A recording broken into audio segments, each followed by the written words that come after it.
Resident Evil 6 is a long game, so the last thing you need when capturing footage is a crap chair. That's why luckily, this video was sponsored by Flexispot. I love my office, but my chair was a bargain bin piece of crap. It squeaked, leaned like it was drunk, and honestly made long work days way worse than they needed to be. Now, I've switched to the Flexispot C7, and it's just on another level. It's designed for people who sit for long hours. The seat's wide, deep, and it's latex padded, so you don't feel like you're sinking into the void, wondering if there's a way out. Death comes for all of us, so you might as well find comfort as we set sail on a barge into darkness. I already had a Flexispot standing desk, which is awesome, but for long days where I need the lumbar support, the C7 has an adaptive back. I'm supported no matter how I sit. It's real ergonomic support built into the design. The chair reclines all the way back to 128 degrees, and it has a pull-out footrest to maximize comfort. You can lock the backrest into 4 different angles. The armrests adjust in 3D. The headrest tilts, height moves up and down. It's fully customizable. It's built to handle people from 5'7" to 6'9" up to 300 pounds. It's solid and it's made to last. Right now, Flexispot is offering a 30-day risk-free trial and a 10-year warranty. If you use my code C750, you'll get $50 off your order. Your spinal thank you, so click the link below, check it out, and huge thanks again to Flexispot. On with the video. 1, 2, 3.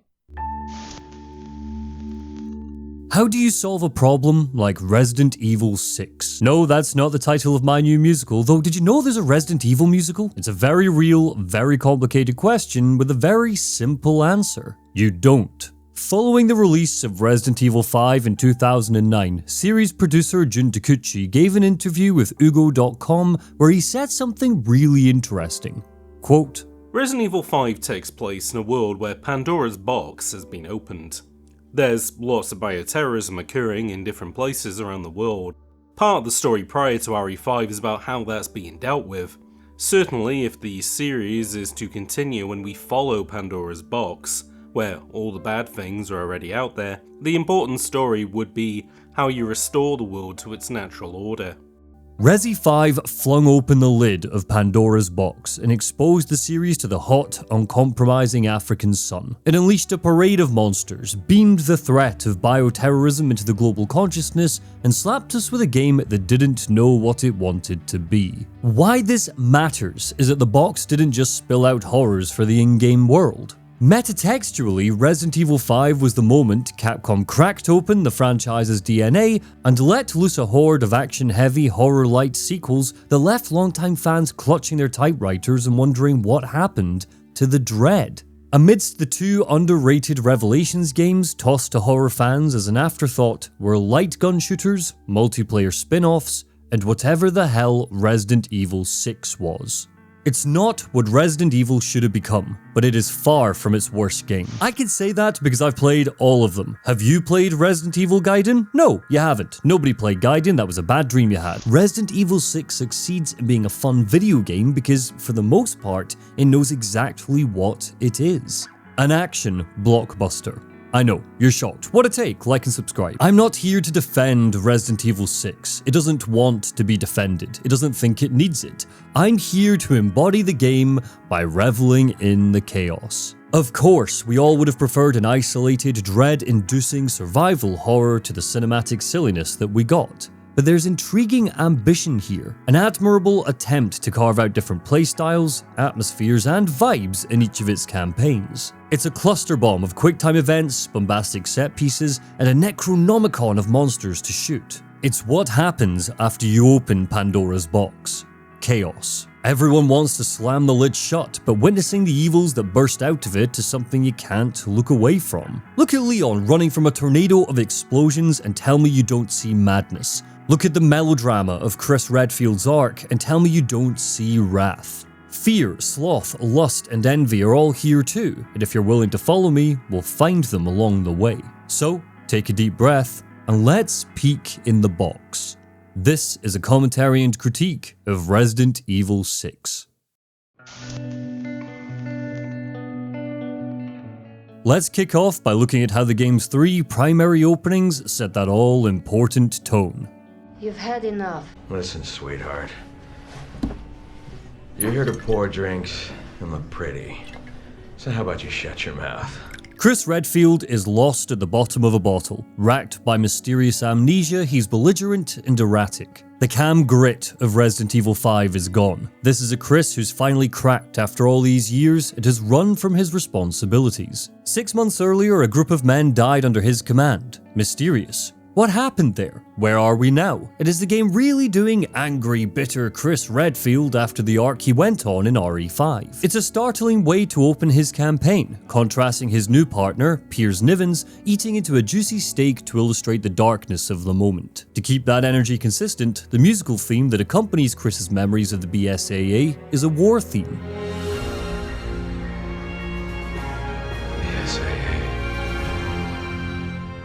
The slow, tragic swell, the gong of the bell as if signaling a call to battle, it's melodramatic, something the whole game embraces with a tight squeeze. This is the story of two bros who are gonna take on the world together, god damn it. Piers Niven's eyes reflect ferocity as the drums kick in. It translates a gritty determination that neatly moves us away from the sadness of a lonely, embittered man and into the world of the action hero. It ain't horror, but damn if it ain't effective action storytelling. It isn't long before Chris's campaign wraps his arms around the bang bang shooty shoot muscle man fuck yeah tone that carries his story. We fade in on an exploding scene as Chris and Piers are backed up by 4 fellow soldiers that bark orders at each other.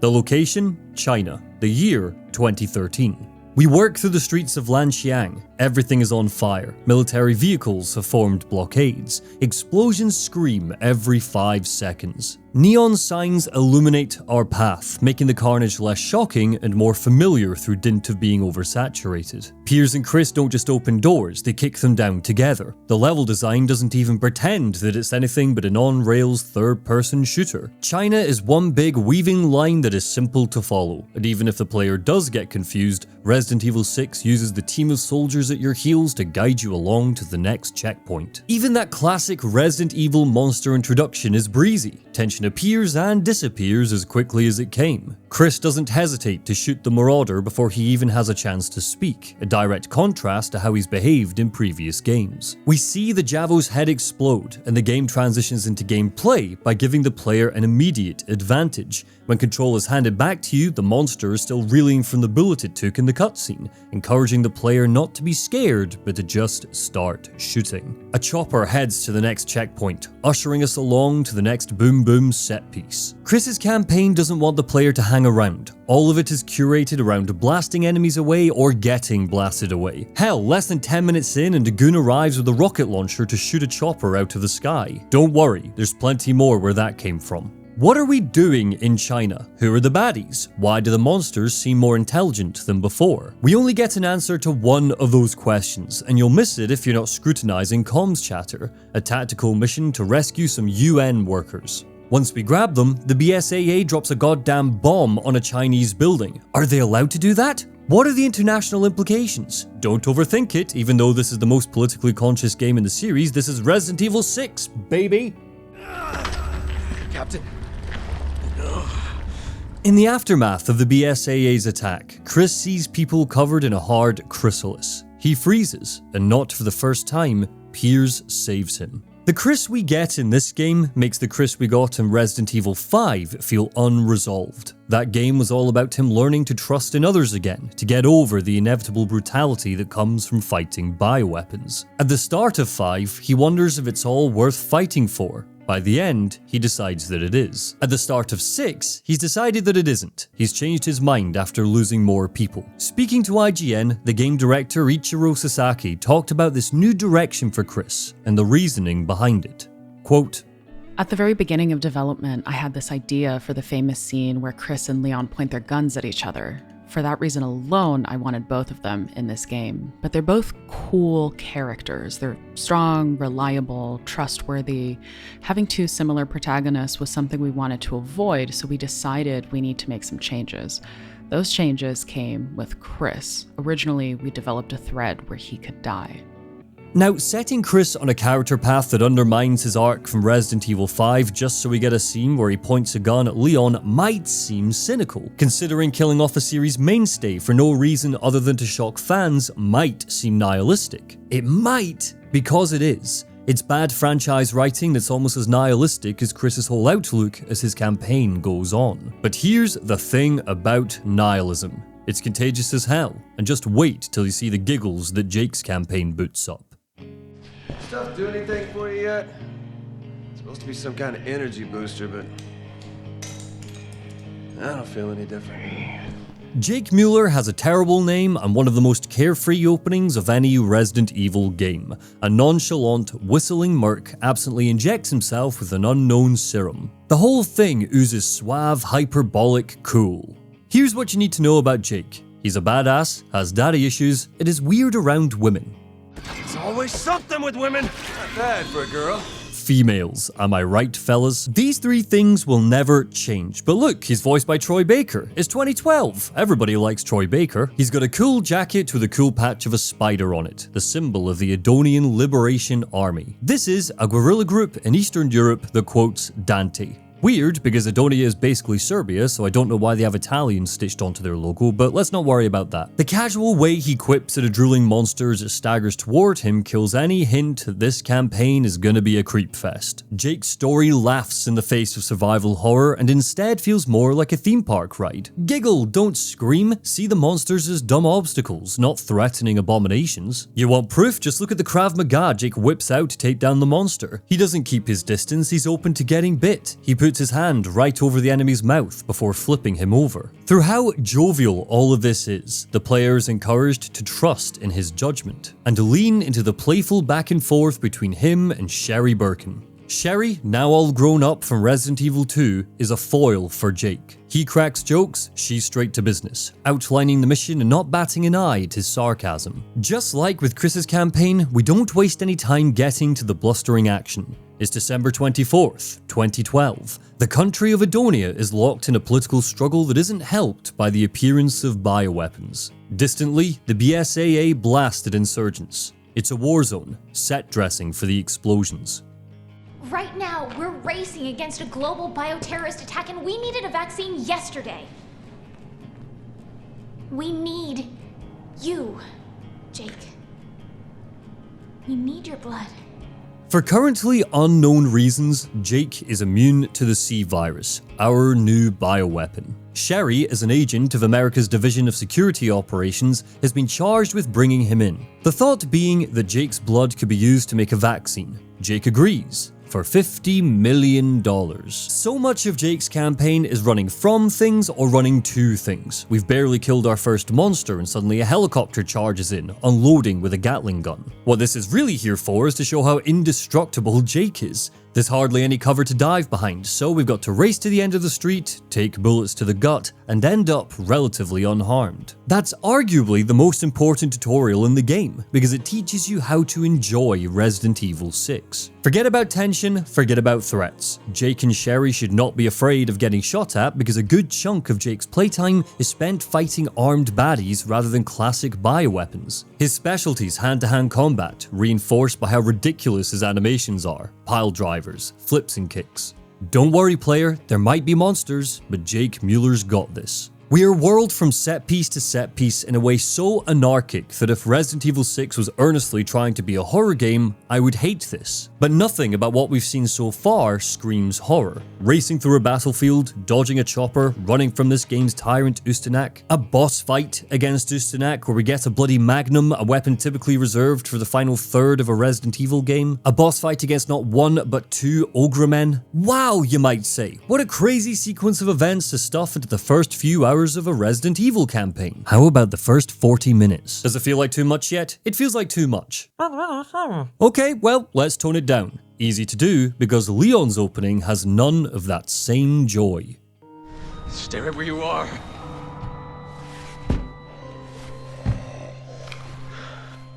Mr. President! Shooting President Adam Benford in the head is an excellent hook, and somehow not the most bizarre thing that happens in Leon's campaign. Just like with Chris and Jake's tales, this turns into a stupid frenzy of nonsense, so its dour opening sets the wrong tone for what will come. Leon S. Kennedy, donning a haircut that no longer looks like a choice, gets stuck in an opening chapter that champs at the bit to be a slow-paced spookfest, but chugs and feels artificial. Ivy University in Tall Oaks, USA, June 29th, 2013. The C virus has blown through a small mountain town and turned everyone into zombies. It's Raccoon City times 100, a political assassination disguised as a pandemic. It turns out that President Benford was going to open the door to a full-blown inquiry to the Raccoon City incident. Pandora's box might already be open, but Benford wants to rummage around at the bottom and expose some state secrets. The truth was that the US government was complicit in what Umbrella was doing. Certain top officials knew about the bioweaponry, and the US military was even funding some of the research. It's the smartly dressed link that joins 6 to the overarching story of the franchise. Resident Evil 6 pitched itself as an ultimate conclusion that would combine the Umbrella saga with the bioterrorism saga. It's the first time we see Leon and Chris share a game. It's got the son of longtime baddie Albert Wesker in it, spoilers. The villains are working for a group called Neo Umbrella. Resi 6 waves a full conspiracy across its campaigns that it desperately wants to convince us has relevance to the titles that we love. The marketing of the game tried to pitch 3 different tones: survival horror, action, and roller coaster chase sequences. The music tells an entirely different story. The tinkling, delicate tune that plucks over Leon's call with Ingrid Hunnigan is more similar to a political thriller.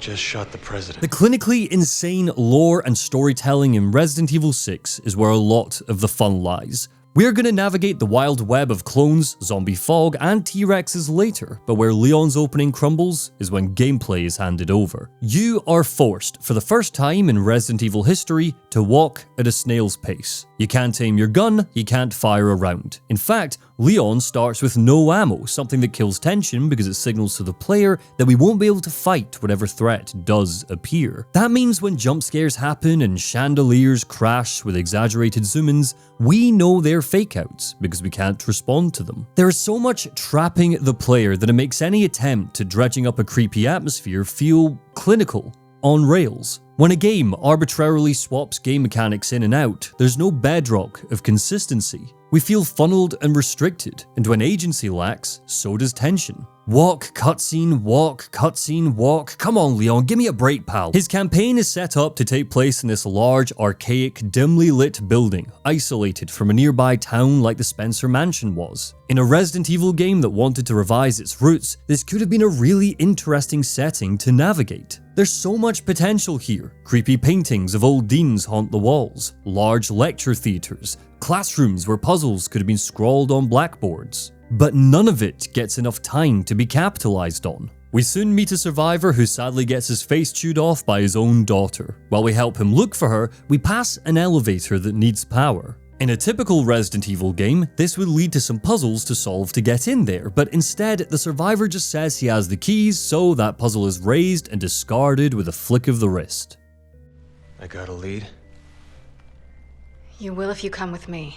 Our new partner is a Secret Service agent called Helena Harper. She's carrying a dark secret, claiming the outbreak in Tall Oaks is all her fault, and she'll tell us more if we can reach a nearby cathedral. This is a hook that quickly turns into the Resident Evil version of our princess being in another castle. Leon's response is dark and gloomy. Chris might have been rewritten to avoid feeling too similar to Leon, but I would make the case that that should have never been the case. Chris Redfield and Leon Kennedy are two distinctly different men. Chris was always the gung-ho action hero who kept calm under pressure. Leon has had a clear on-screen arc. Earnest naivety in Resident Evil 2 transformed into cheesy wit in Resident Evil 4. His latest evolution has scrapped both in favor of a disjointed gruffness. He still quips, he still cracks fun jokes, but now he also tells civilians to shut up, snaps at his allies, and speaks in a tone of voice I am personally envious of. Just like his awful, truly awful haircut, it feels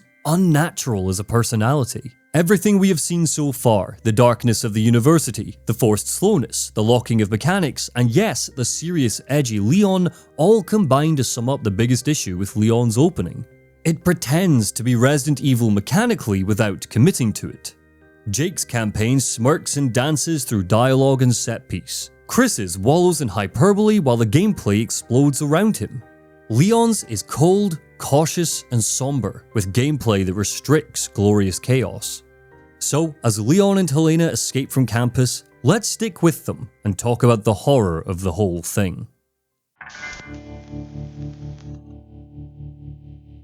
Leon can't kick through doors.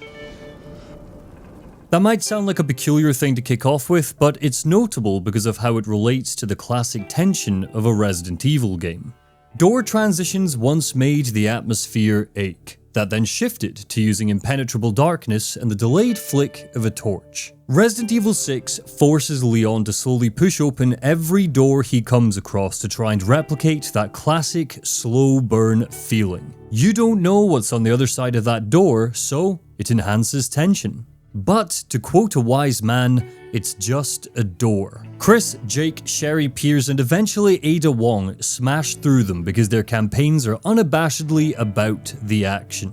The game doesn't want you to slow down and drink in anything that's happening there because what's happening is a wild blur of hectic stuff for you to cheer through. That's the case for Leon as well, but for some reason his scenario reins him in. You might not know what's on the other side of that door, but once Leon and Helena leave the university, you can accurately guess. Explosions, waves of monsters, more explosions. The door is only tense if what surrounds it is dangerous, harrowing, brooding, or suffocating. Because Leon's campaign is just as fast, on rails, action-packed, and easy as all the others, the slow push of a door comes across as forced. What's the matter? Not a fan of sewers? Come on, let's just get to the cathedral, and then I'll tell you everything.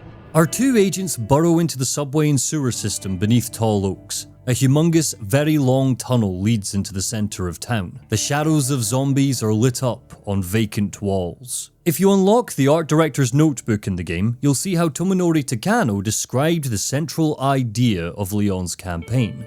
Quote, a gothic horror story that carefully depicts light and darkness. Its theme is the element of suspense, and the appearance of zombies that can basically be regarded as a return to the origin of the series. Train's coming!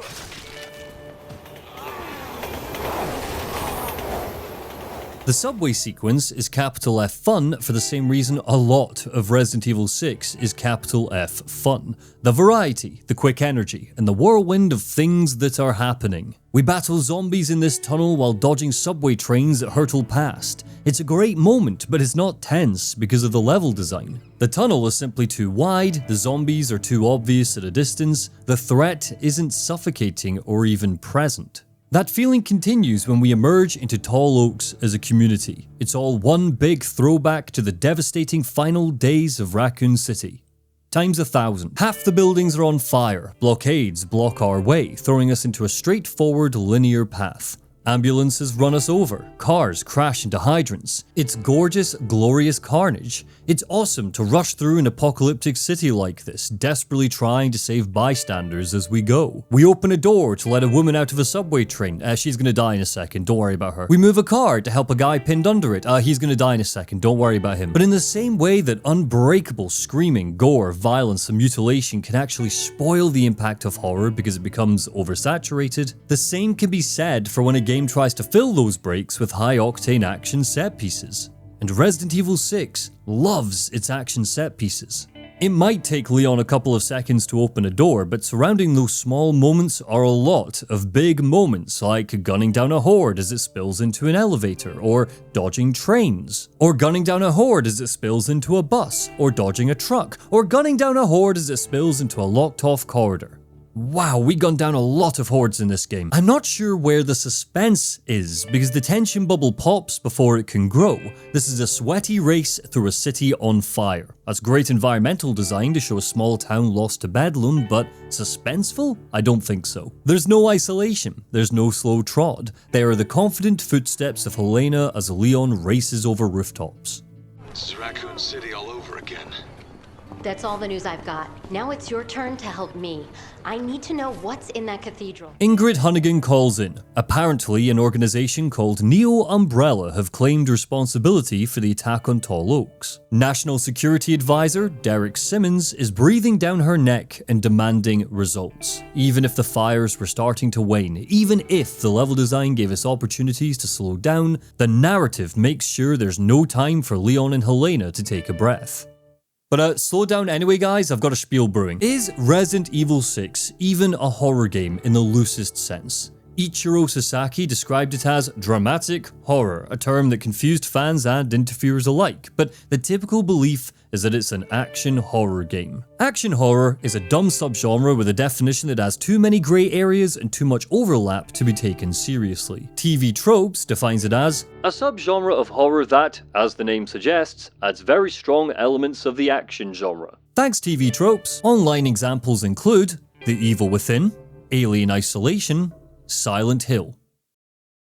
Serious question, was this article written by AI? But I know if I plant my subgenre ranting flag too far in the ground, a lot of you are going to yell at me the same way you did when I called out New Weird for being a nonsense subgenre. It still is, by the way. So let's find some common ground, define action horror properly, and see if Resident Evil 6 slots into it. I would say that action horror is different from standard horror if the main character is substantially more powerful than the monster from early on. One of the most important parts of a horror story is how disempowered you are when facing the evil. Action horror makes the player empowered from the very beginning. What you'll notice about that definition is the emphasis it inevitably puts on the word action. I think that sums up Resident Evil 6 quite well. Action is the priority, horror is the aesthetic. It's not a tonal pillar or a mechanical focus, and even then, it's an optional aesthetic. What's your favourite monster in Resident Evil 6? Is it Tank? Oh come on now, take this seriously, it's obviously Railgun. There's a chunk of examples that we can pull from to show that Resident Evil 6 wields its horror purely as an aesthetic. Take Jake's campaign. Randomly, as we run around Edonia, we'll burst into a dingy basement full of creepy mannequins. The mannequins don't move. They're not positioned in a way that's meant to be a jump scare. They are just here because this is a Resident Evil game, so we need to pump it full of horror tropes. Jake later also gets a moment where Ustanak roams a mine and we need to sneak past him. A classic horror beat. But we're led by the hand so rigidly that there is no tension to it, and is punctuated by karate-chopping flies. The monsters are gruesome and disturbing in their design, something we'll touch on later, but they still regularly boil down to guys with guns. Even the man-spiders wield AK-47s. Soon, Leon and Helena will work through a graveyard and a grand Gothic cathedral that conceals a harrowing laboratory. All typical locations spilling out of a horror story, but locations only mean so much. It's how they're framed and interacted with that matter. The subway and sewer is classic Resident Evil. However, we're here for just a couple of minutes before we're in a wide open, not very spooky tunnel. Leon's dramatic horror campaign is as scary as a Gears of War campaign. Both have monsters, both have delicious, gratuitous deaths, both have intense, satisfying action. Neither made me scream. That's ironic for a series that once inspired franchises like Gears. What makes it easier to forgive here than, say, with Resident Evil 5 is how from this point on, the whole game throws its hands in the air and says, yeah, you know what, this is an action game, so let's just be an action game and blow the bloody doors off. The monsters are there to be hunted, not to scare you. But that doesn't mean the characters are immune to being horrified, and as we head to the cathedral, we'll see that on full display. Are you... Sorry, guys. We're not rescue workers. Evacuation is imminent, but when backup does arrive, there won't be anyone left to save.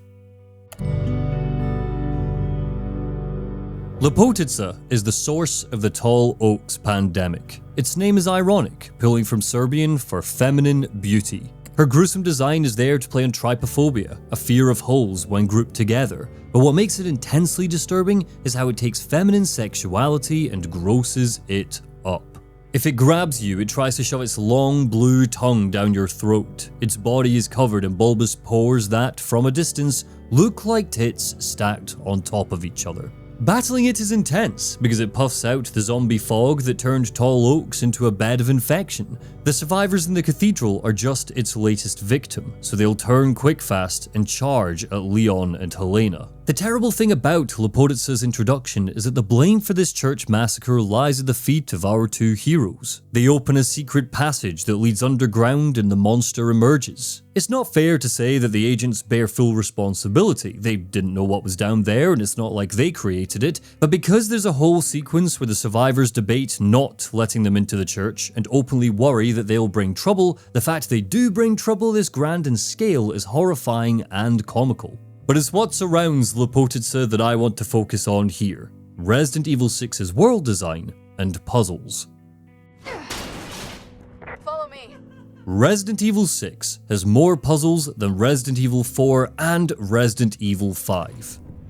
I'm not kidding. Not even counting Ada's puzzle-heavy campaign that gives us 9 moments where we need to quit the shooting and solve something or hunt for something. Jake has 3, swapping between cameras to find a door code, navigating the underwater lab to pull a series of levers, hunting through a snowstorm to find 3 discs. Chris, being the campaign solely focused on action heroism, has just 1, finding passcodes in the underwater lab. Leon has the remaining 5. 1 is another hunt through an open area in Lanxiang, the remaining 4 are in the cathedral. The puzzles, frankly, feel unnecessary for the game feel Resident Evil 6 is trying to cultivate, just like they did with Resident Evil 5. But action, just like horror, has an ebb and flow, with peaks and troughs to guide the player through so everything doesn't feel homogenized. That's the purpose they serve in Resident Evil 6. Leon's time in the cathedral is reminiscent of Chris's time in the underground city, a personal highlight from Resi 5 with a design philosophy that translates to Tall Oaks.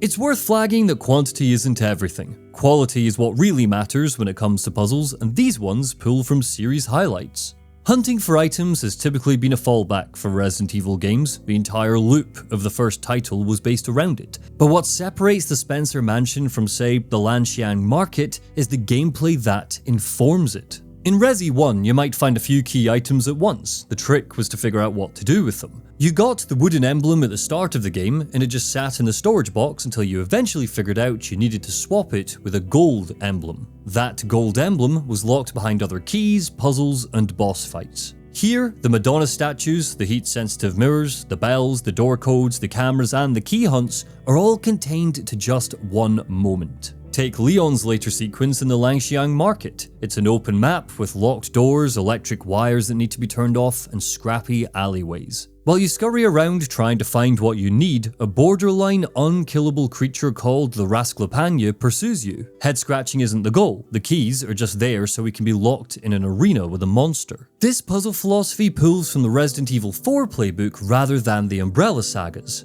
Keep moving forward, don't worry about backtracking, the solution is always just up ahead. Puzzle solutions don't spawn until you run into the obstacle first. Back in Tall Oaks, I entered a house to find a locked door. The key is on the couch in the living room, but it didn't appear until I saw that the door was locked. It's dumb. It leans on a player being dumb, lazy, and uninquisitive. But not every section is like this. Not all of Resi 6's puzzles are bland. Leon and Helena descend into the cathedral's depths. Leon demands Helena hurry up and just confess her secret, but Helena shakes her head. He wouldn't believe her if she told him. This is a dumb thing to say because it's categorically wrong. Just 9 years ago, Leon fought a magical priest that turned into the Scorpion King. I think he'll be fine learning about an underground lab. Helena's secrecy is really here to clumsily force narrative intrigue. Mechanical intrigue comes from the sequence with the door codes. This is an excellent puzzle that would have sat nicely in any of the classic Resident Evil games, thus why I want to shine a light on it. In a dank dungeon, a series of locked doors block our path. The way to open them is by popping their corresponding code into a console, but the labels are all worn, so we need to use logic to piece them together. Some of the doors open up to optional resources, meaning you're rewarded for thinking creatively about how you approach this puzzle. That's awesome in its own right, but the power comes from punishment. If you get the door code wrong, you might open a cell that unleashes some monsters that hungrily wait. Tragic victims of whatever sick experiments once took place under Tall Oaks. Is this what you wanted to show me?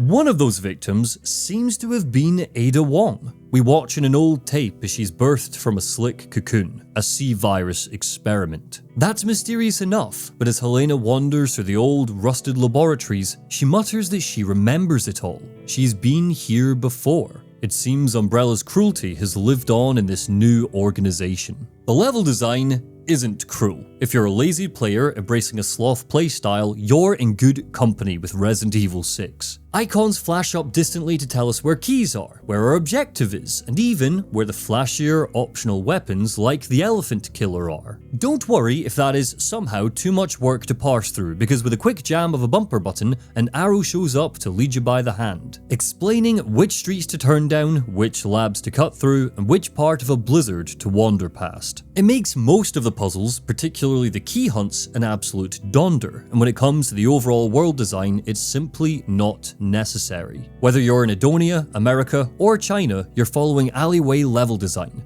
Most of the time that is literal, but when it isn't, explosions, fire, and debris lead the way. The default speed of all of our characters is a gazelle-like run that can easily turn into a Gears of War style roadie run. This ain't a world to explore, it's maps to charge through. Part of that exploration are the traps. For all of its set pieces, the game doesn't forget that in a Resident Evil game, the environment should be just as lethal as the monsters. Thin walkways for Jake to trip off, graves to fall into that spawn zombies, lasers to leap through, something that harks back to Resident Evil 4's QuickTime events, now made more frenetic because we can actively slide and roll around on the ground outside of scripted sections. Statues fire crossbows in the cathedral and we need to race over to deactivate them. The crypt that lies below these underground labs have whirling blades that chop Leon in half. As always, traps contextualize the paranoia of whatever evil force is working against us. The lab is the bedrock of everything that will soon go wrong, the source of the C-virus, and the temporary home of Helena's sister, Deborah. Helena? Oh, thank goodness.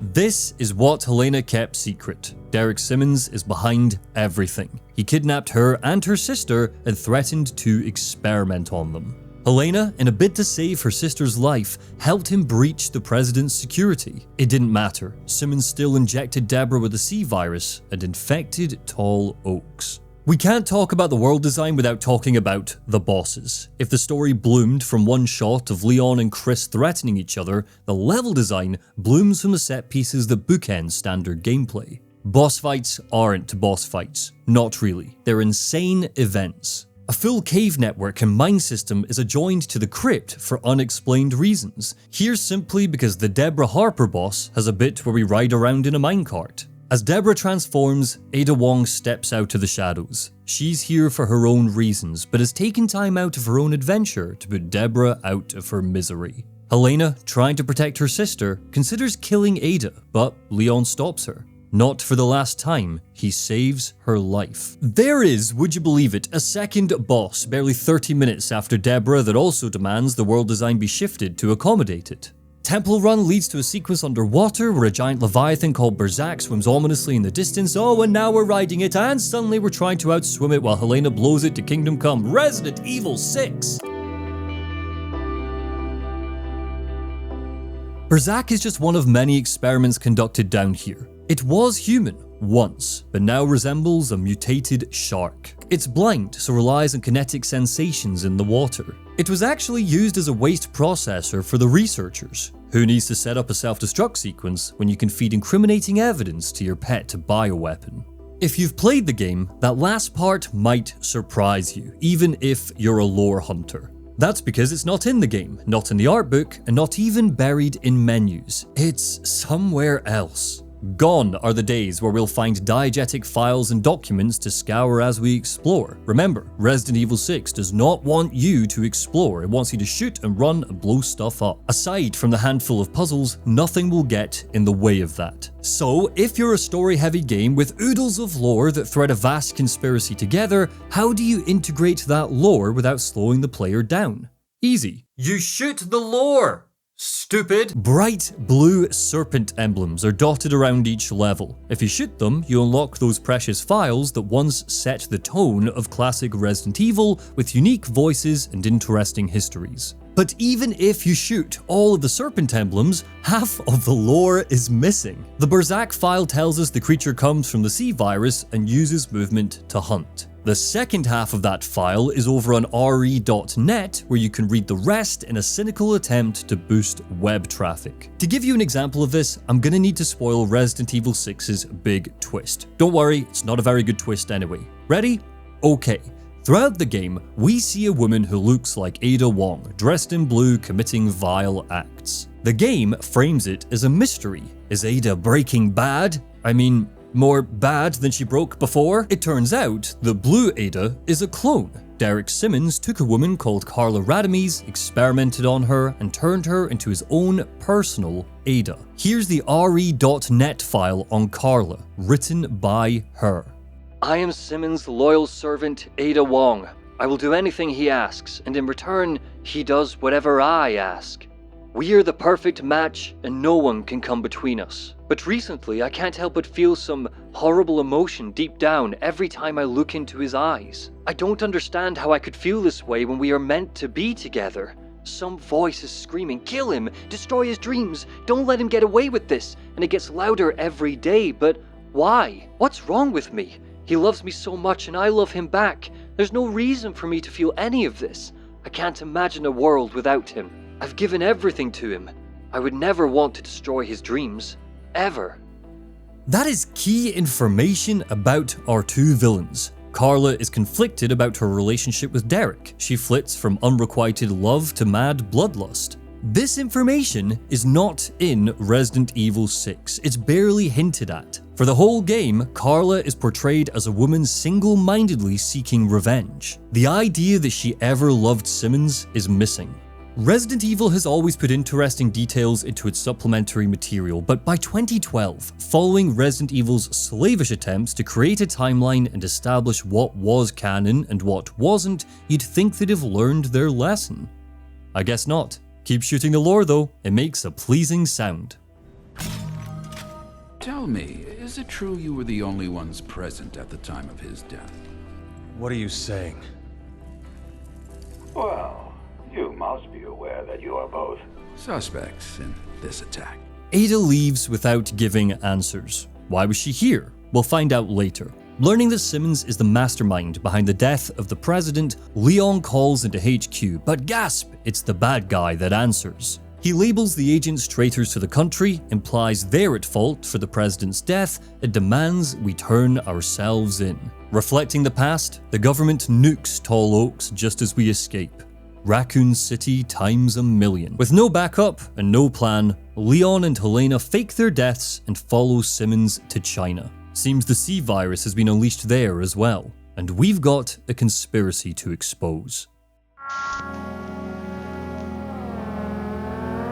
Welcome to Lanxiang, the final act. Look at how it burns and despair. Or, you know, don't, but I'm trying to keep the chapter names related to Pandora's box, so let me have this one. This is the last location all 4 campaigns eventually spiral into, and it's not subtle about it. The date is June 30th. The skyline roars in red. The floor is permanently slick. Something is always exploding. Unlike Tall Oak's suburban gloom or Edonia's war-torn mountains, Lanxiang is a knot. Cramped corridors, hidden labs, narrow alleys, all woven together into a single chaotic maze of infection and fire. On a practical level, it feels like the designers took everything they'd built for the earlier campaigns and shrunk the walkways, upped the enemy count, and moved the saturation slider all the way to the right. It gives the third act a different energy, not just narratively, but physically. The chaos here is visual and spatial. Lighting design is doing most of the heavy lifting. It's almost theatrical. Everything glows in saturated contrast. Pools of hot pink spill out of windows. Emergency lights flicker in corners. Fire illuminates ruined alleyways. Flashlights bounce against wet tile, casting shadows on blood-slicked walls. It's all so busy that it actively disorients, not in a way that's tense or eerie, but like a psychedelic dream. Bioterrorism that dreams in neon. How you holding up? Why didn't you turn me in? You could have cleared your name. Leon and Helena crash land into the city by plane. Another Lepoditsa appears on their ride and gasses it. How did it get there? Was it planted by Simmons? How are Leon and Helena not zombies after breathing in its fog twice? Who knows? Don't question it. Before the monster attacks, Helena seizes the moment of quiet to ask Leon why he didn't turn her in. She feels guilty because Simmons manipulated her, and an arrest would have cleared Leon's name immediately. He doesn't care about that. Sacrificing Helena wouldn't have stopped Simmons, and that's all that matters. His moral compass is fixed squarely on getting justice for the president's death. Is Lanxiang supposed to be Hong Kong? Capcom has never explicitly said as much, but in developer commentaries, they've described visiting China for environmental reference and working with cultural consultants. Most notably, the game's lighting and density reflect the design of a fictionalized, cinematic Hong Kong, not just a generic city in China. As a setting, it's the most real-world location that we've seen in the series. The skyline features high-rise buildings jammed together, bright neon signage in Chinese characters, overpasses, rooftop scaffolding, narrow back alleys, and compact street markets. These elements all line up with urban Hong Kong, particularly older districts like Kowloon and Mong Kok. Even the verticality of certain levels, the scaffolding, rooftop sniping sections, stacked apartments speak to the city's famously dense architecture. Enemies shouting Cantonese, the primary language spoken in Hong Kong. Using Cantonese instead of, say, Mandarin is a very deliberate choice and further distances Lanxiang from mainland cities like Beijing or Shanghai. The use of Hong Kong as a template also tracks with RE6's global arc. Tall Oaks mirrors suburban USA. Edonia is meant to evoke Serbia, and Lanxiang stands in as the urban Asian epicenter of the outbreak. Resi 6 offers a global stage with recognizable anchors, and Hong Kong is one of the most internationally iconic cities in the world. It's stylized to support Capcom's maximalist campaign structure and fold in some very Resident Evil flourishes: secret labs, rooftop missile silos, fish markets with wet, slippery monsters. It's also quite boring as a setting. Just like Resident Evil 5's Kajuju, it feels like a homogenized blob. By this standard, I hope there's a section on is RE6 racist, but I imagine that'll be a different situation, seeing as the RE4 setting was explained away. Okay, fine. Here's your section asking if Resident Evil 6 is racist. Let me just pull up my racism checklist I use to see if I can enjoy video games. Does the C virus turn the local population into animalistic stereotypes? No. End of checklist. Resident Evil 6's release was awash with sarcastic comments and jokes about how setting the game in China would automatically make it racist against Chinese people because we would be shooting Chinese zombies. As if the African setting was what people had an issue with when Resident Evil 5 released. It wasn't. I've gone into detail on how Resi 5, interestingly, pits colonialism as the overarching villain of that game, but chokes on its theme with how it characterizes the Endopia. Resident Evil 6 does not play into harmful stereotypes that have been documented by African people. Resident Evil 6 doesn't have a subplot about eating dogs or claims the C virus turns Chinese people into wuxi. Resident Evil 6 also doesn't have a well-publicized race controversy swirling around its head like 5 does. Nor are there published academic papers written by Chinese people commenting on how they find the portrayal offensive. So that question doesn't deserve a whole chapter in this video. I'm not making it a different situation, it is a different situation. It's not racist, duh. But despite how fantastical its action is, Lanxiang lacks character, originality, and memorability. This is because Resi 6 gives us a city based closely on Hong Kong, rather than an original, fantastical setting like Raccoon City or Val de Lobos. Sherry, what are you doing here? I'm on protective detail. Yeah. I heard you became an agent. If the agents arrive in China with a blazing inferno, Jake and Sherry emerge from captivity in their campaign. 2 Raccoon City survivors reunited after all these years. Sherry is the reason Leon's an agent in the first place. He agreed to fight bioweapons on behalf of the government so they wouldn't experiment on her. It turns out that they didn't keep their promise. Conveniently, Sherry works for Derek Simmons, and it turns out that she's on her way to see him right now. Thanks for the coordinates, Sherry. You guys deal with Ustanak. We've got a creep to kill. Everyone enters Lanxiang at a different angle. Chris and Piers are dropped in from the above, surrounded by BSAA command and artillery fire. But the city absorbs us all the same way, immediately and without ceremony. There's no slow onboarding, no new mechanics, just more streets, more enemies, and a rising sense that the game will impossibly find ways to go bigger. Put your gun down, Chris. She's a key witness. We need her. A witness? She's the one who did all this! So here it is, the supposedly iconic shot of Leon and Chris pointing their guns at each other, the scene that spirals out into an insane conspiracy informing maximalist world design. Leon spots Carla Radames racing through the city and mistakes her for Ada. She's running from Chris. We follow her into a strange facility that she's in complete control of, tossing the agents and the soldiers into a strange gauntlet. Because the game's been running at 11 for the past 4 hours, you're not encouraged to stop and consider what this facility is, but it has meaning when looking at Lanxiang. The city is such a behemoth of a location that the warped experiments that took place here could happen in plain sight. Chris is convinced that Ada's behind the attack on the city, but Leon doesn't know anything about that. Whatever's going on here, he doesn't want to see her dead. She could be a key witness in the massacre of Tall Oaks. There's a hilarious and sincere moment where both of our heroes try to one-up each other on how much loss they've endured.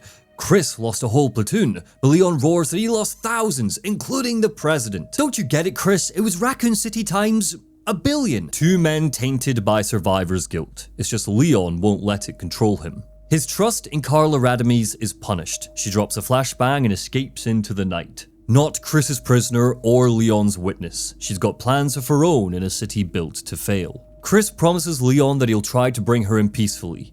Our priority is Simmons. One thing that stands out in all of these campaigns is how alive Lanxiang is when you arrive, and how dead it becomes by the end. That's the strange magic of how it's been constructed as a setting. It never feels like a real place because you're not encouraged to look at it as a real place. Not in the way Raccoon City, the Spencer Mansion, or Castle Salazar did. It's a last stand stretched out into 2 of Leon's chapters. A city under siege by too many monsters and not enough people to fight them. The streets are rigged to collapse, the sky is wired to burn, and the survivors are buried under steel. The environments repeatedly focus on construction sites, dilapidated buildings, and architecture that was struggling before there were monsters. You don't play Lanxiang, you get dragged through it, kicking and coughing, until there's nothing left to burn.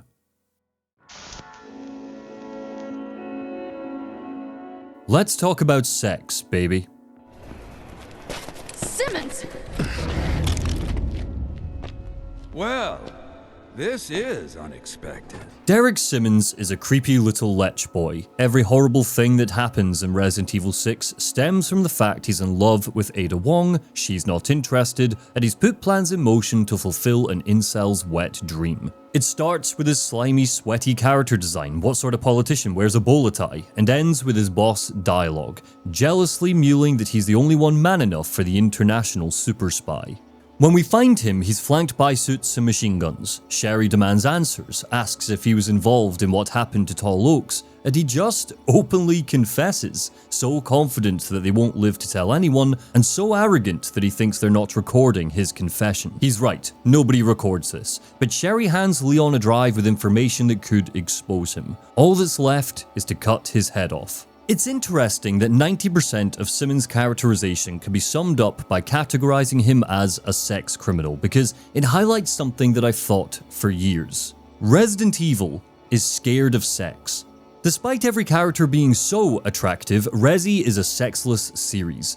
Everybody is a platonic partner. With just one exception, nobody ever kisses on screen. The most romantic thing that's ever happened in these games is at the end of Jake's campaign, where he and Sherry hold hands while they fire a gun. And while I'm at it, I fully believe that Ethan and Mia Winters never had sex. That baby just appeared one day. The biggest twist in RE6 is the confirmation that Albert Wesker fucks. The idea that he let any woman touch him, never mind ride him to the point she got pregnant, is a baffling concept. Think he lasted more than 7 minutes? Repeatedly, the characters get stuck in horny situations where they're at most uncomfortable or just not very good at the whole thing. Steve Burnside acts like he's never seen a woman before in Code Veronica. Jake Mueller steps out of Rick and Morty when he sees Sherry naked. Oh geez, Rick, oh, a lady, We get characters who flirt. Carlos tries to charm the pants off Jill, but we get no confirmation that ever goes anywhere, and in the original games, he is terrible at it. There is one kiss in this series, and it's not even given to Jake and Sherry, the couple who have romance as a thematic pillar. No, the kiss belongs to Leon and Ada, A will they won't they so toxic that, to quote my Spider-Man 2 video, knows they won't and doesn't want them to. That Always Sunny line is still pure gold. Sex is the enemy in Resident Evil. Brian Irons is a rapist. It's heavily implied that Alfred Ashford wants to bone his sister. Excella Gioni is a hypersexualized villain that turns into a big goop monster. Wombs keep coming back as a key part of bioweapons research. I don't even need to explain Lady Dimitrescu because she's punctured the lizard brains of people who don't even play Resi games. Interestingly, S.D. Perry's novelizations of the games went one step further. Many of her villains are given depth through their attitude to sex. Irons hasn't just been investigated for sexual assault, he fantasizes about a young woman he's known since she was a child and called him Uncle Brian. Nikolai plans to force himself on Jill when he holds her at gunpoint. Wesker leers at zombies in short skirts, and in Code Veronica, he taunts Chris by claiming he's going to go after Claire. The closest thing we get to romance in those books are the fleeting glances the RPD survivors give each other. In this house, we support Cleon, expand the Redfield bloodline. Resident Evil 6 doubles down on using sex as a vehicle for horror. What if disgusting things were sexy, it asks. Lepotitz's design is just one example. Deborah Harper's boss fight is interrupted by her rolling around naked, moaning as she plays with herself. The series loves to cross the line with its body horror to varying and typically disturbing results. It also likes to beautify its horror through its gothic environments. Later, it's a primary focus for Castle Dimitrescu, but that's very different from how it approaches sex and romance. It hints at romance, but always keeps it at arm's length. It explores sex, but only through a creepy, rancid lens. None of this is a criticism, it's just an interesting part of Resident Evil's identity, and to Derek Simmons, it says the quiet part out loud. You still chase me while that woman is on the loose? What woman? That traitor, Ada Wong! It is bold to dedicate a full third of Leon's campaign to a final boss. And I love the game for it. When Leon and Helena catch up to him, Simmons grumbles that Ada has somehow infected him with a special strain of the C virus. Just like with her other boss fights, this is an event, and what an event it is. A battle on the roof of a train, a fight inside a train. Now he's galloping alongside us, tearing up the tracks as he goes. Suddenly, he's assassinated by the suits that were once his allies. What's that all about? Who knows? Who cares? Because now Lanxiang's had a missile dropped on it and the whole city is cloaked in zombie fog. Raccoon City times a zillion. Now we're racing along a highway because a plane set off a chain of explosions. Whoops, you thought Simmons was dead? Sorry pal, he's back and stronger than ever. Jump in a jeep and blast him with a turret. Dead again. Oh no, wait, on the rooftop he's back. That's okay, he's fallen to his doom. Good job everyone, third time's the charm. Ah no, he's a big mass that eats zombies for some reason, but now the zombies are eating him. What's happening? Is this the end yet? Nope, that was just our fourth death fake out because he's a giant fly. Knock him off the side of the building. Death number 5. Is that the end? Of course not. You need to fry him with lightning, stupid. Okay, death number 6. Wow, what a roller coaster. Bye bye, Simmons. Phew. So Simmons' visual design is compelling because it's so erratic. He leaps between forms because, sorry, my bad, he's not dead, I should have known better, we haven't got the rocket launcher yet, one sec. There we go, okay, where was I?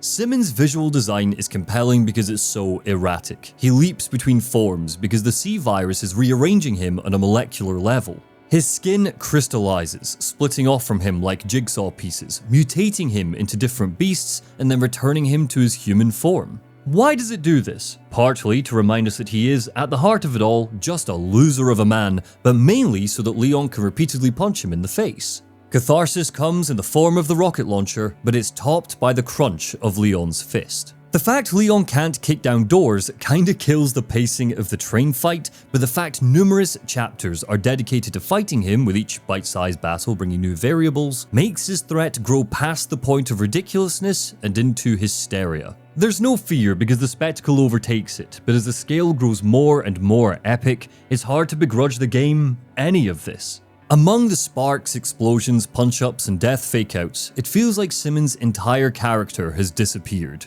He rants and monologues, and when he does, it's typically got one focus: Ada Wong. But because Resident Evil 6 pitches itself as a political thriller, it's important to ask what Derek Simmons is trying to do. Resident Evil 6 is a game about responsibility. Each of the campaigns touch on this in some way, but with Leon's, it's represented by our partner and our villain. Helena accepts too much responsibility. The guilt of what happened in Tall Oaks weighs on her, but in reality, Adam Benford would have died no matter what she did. She knew that Simmons was planning something and didn't tell anyone for fear of what would happen to her sister. On the day of the assassination, her only job was to distract the president's detail so Benford was exposed when the zombie fog rolled in. It would have infected him whether his security was there or not. Simmons sits on the other end of the scale. He doesn't want the government to accept responsibility for what happened in Raccoon City, so much so that he makes history repeat itself to cover it up.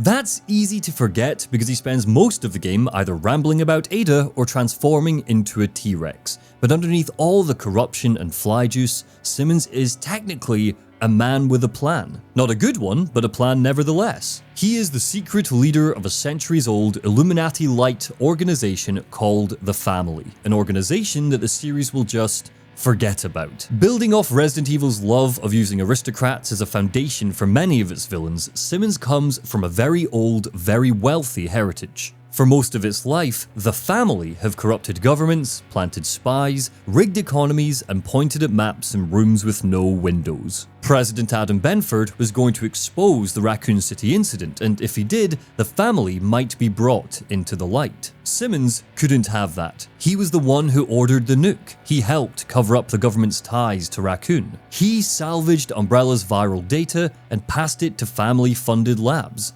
initiating C-virus research in secret facilities buried under churches, apartment blocks, and the corpses of the unimportant. The core of Simmons' entire motivation, beneath the viral plans, the Serpentine family legacy, and political calculus, is his unresolved, full-body screeching ache for Ada Wong. You know, the kind of obsession that leads you to kidnap thousands of women, inject them with experimental viruses, and scream at the sky when only one of them comes out looking remotely like the object of your lust. Simmons called it Project Ada. It was a biological shrine to one woman's disinterest. He claims that it's all part of his political machinations, but he didn't create Neo Umbrella. That was Carla's doing, even if he dreamed it up.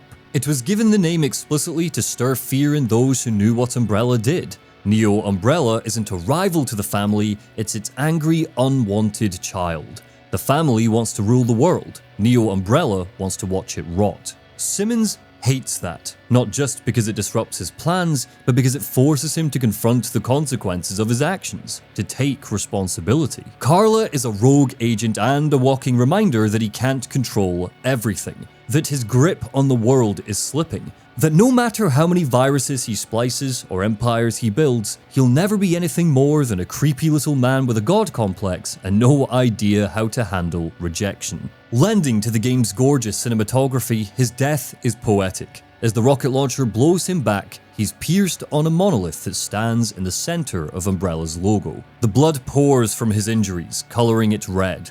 Leon might have pulled the trigger, but his death was inevitable the day Carla and Neo Umbrella were born. It's a shared effort. The family turns on him after his plan fails, sniping at him from a chopper. Leon and Helena make him explode. Ada guns him down in a chopper. Carla injects him with a hideous new version of the C-virus. He's a compelling mess of a villain that drowns in the game's maximalist plot. When the credits roll on Resident Evil 6, you don't remember the details of his assassination plan, the shadowy cabal he leads, or even his obsession with Ada.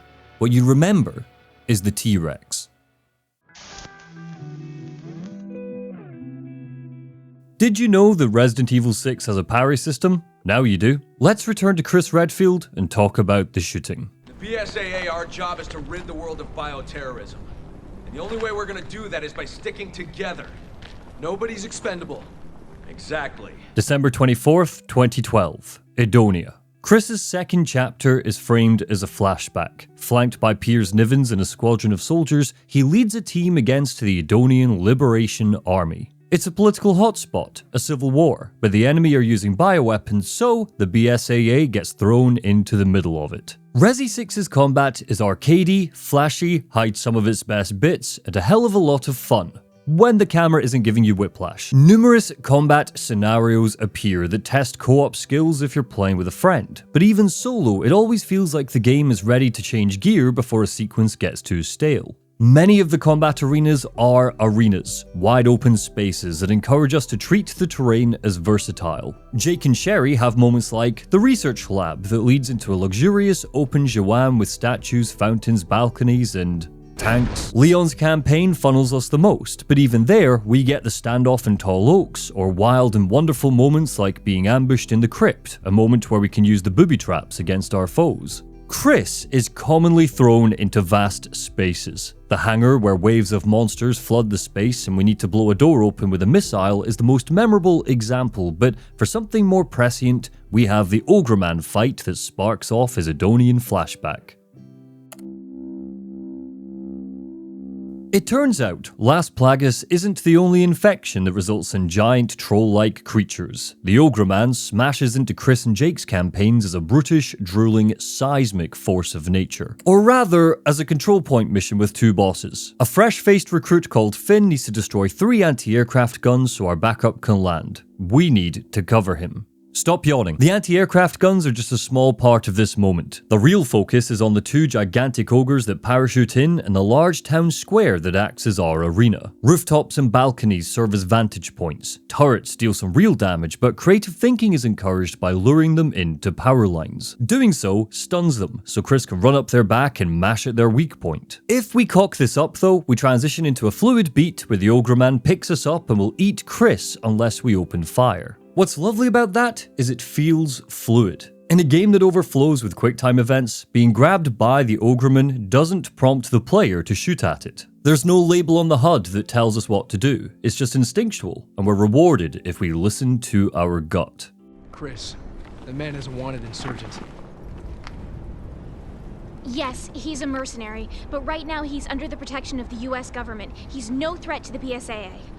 Unless someone pays me to be. Chris Redfield meeting Sherry Birkin is a nice moment for longtime fans, always great to see legacy characters interact. But this is really here to set a foundation for Chris's relationship with Jake. He sees something in the merc that unnerves him. Nothing specific, just a gut feeling. Mysterious. Our heroes are made distinct through the equipment that they wield. Jake doesn't get frags, but he gets remote bombs. Chris doesn't get remote bombs, but he gets everything else. Leon can dual-wield pistols, Jake has his fancy Krav Maga, and Chris has gun. That might sound like he draws the short straw, but you don't understand. Chris have lots of gun. Big gun, fast gun, bang gun, boom gun. What sets Chris apart is that he starts the game with an assault rifle and never parts with it. The days of precise Resident Evil tension are long dead. Chris picks up a new gun at a rate of once every half hour. We might be jumping around the world. This might be a story that takes place across 18 months, but that doesn't impact what Chris carries. We find a shotgun in Edonia that suddenly appears in present day. Why does it do that? Because shut up, that's why. It's strange that Jake specifically starts to load up a competitive arsenal, especially considering his campaign focuses so much on hand-to-hand combat. This ultimately leads to the Bear Commando, an assault rifle with a grenade launcher attachment that helps us fight a chopper. Screw you, Chris, now I have boom gun! The sniper rifles are where the game's action stutters. It has an insane sway that makes using it feel obnoxious.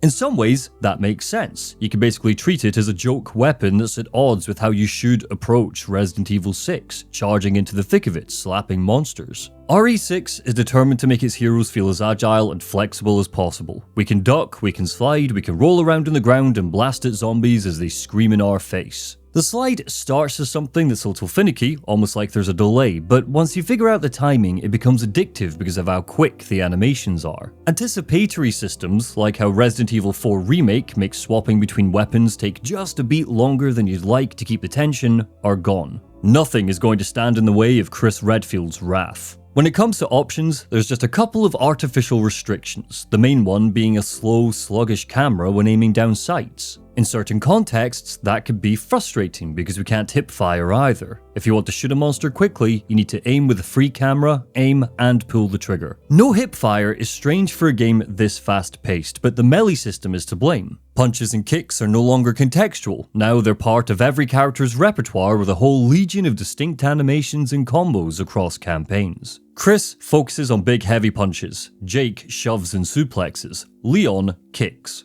Those animations change depending on what weapon you're carrying. For example, you can stab a zombie with the bayonet at the end of an assault rifle. That also leads to two hidden mechanics that the game never tutorializes, but it absolutely should because it changes the feeling of the combat dramatically. I teased it at the start of this part, but yes, Resident Evil 6 has a parry system and a quickfire system. It's not just the hand-to-hand stuff that has varied animations that depend on your weapon. Leon's dual wielding lets him spin handguns around and double tap zombies. Chris's assault rifle can let off a short burst. Even the sniper rifle can be quick-fired at point-blank range for heavy damage. If you time it just right, that quick-fire also acts as a parry, and in some cases we're rewarded with custom parry animations where we flip around and break a monster's neck. A lot of the Javo have been designed with armoured face coverings, ranging from Chinese opera masks to metal gas masks. As far as visual design goes, that's frankly whatever. It's the audio design that these lend to. Resident Evil's emphasis on satisfying, crunchy sound effects return with these head coverings. You can feel the bullets penetrate them without destroying a head so quickly that it would make combat frivolous. While the brutal, visceral decomposition of zombies that would later define the remakes isn't present in 2012, it's here in spirit. Shooting Javo arms blow off limbs that later mutate in astonishing ways. No shot fired feels anticlimactic, even when your bullets are bouncing off of hard shells. In Tall Oaks, some of the zombies were once firefighters with fire extinguishers on their back. When they explode, the whole world shakes. Who are you? I work here. My name's Ada Wong. They held me hostage. The BSAA reach City Hall. Carla Radames is waiting for them. You can tell because she's wearing blue. That's not the color that represents Ada's character theme. Carla claims she was taken hostage and name drops Neo Umbrella. She knows what she's doing. She knows that will spark a fire in Chris Redfield. It's all part of her plan. What wasn't part of the plan was how the game approaches resource management. Speaking to Game Central, the game's producer Yoshiaki Hirabayashi said, "A lot of people have commented that Chris's campaign looks like a generic action game, but when you're playing it, moving your squad forward and trying to deal with relentless enemy attacks while conserving ammo, I think the experience will speak for itself in terms of its credentials as part of a survival horror game."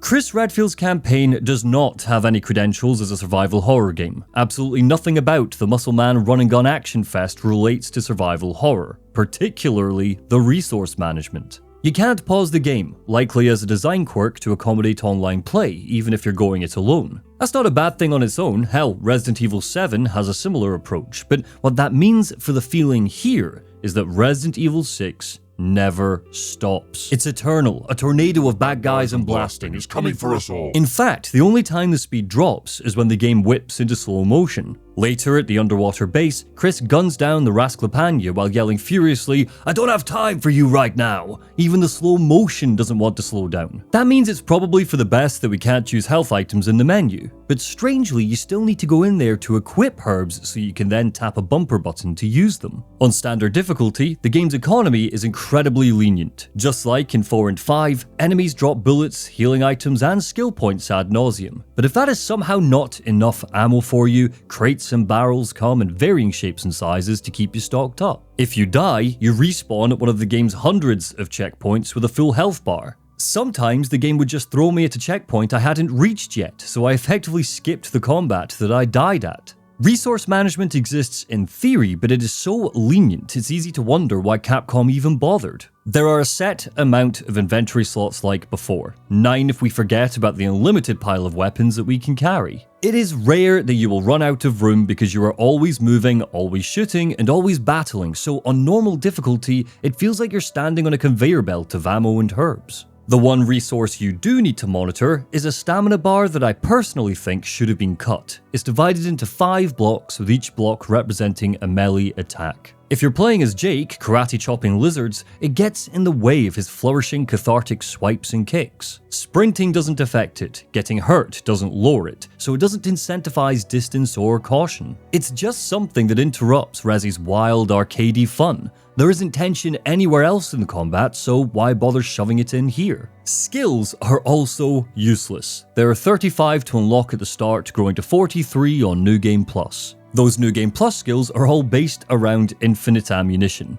Cash is not our currency anymore because we don't upgrade the fire rate of weapons or how quickly we reload. Why would you even bother? Everything is so fast to begin with. That means combat by design doesn't pretend to be anything other than an arcadey shooter because monsters drop skill points that look like chess pieces. At least when Ganados and Magini dropped money, we could suspend our disbelief. They just had some coin in their pockets. I don't know why Javo were dropping bishops.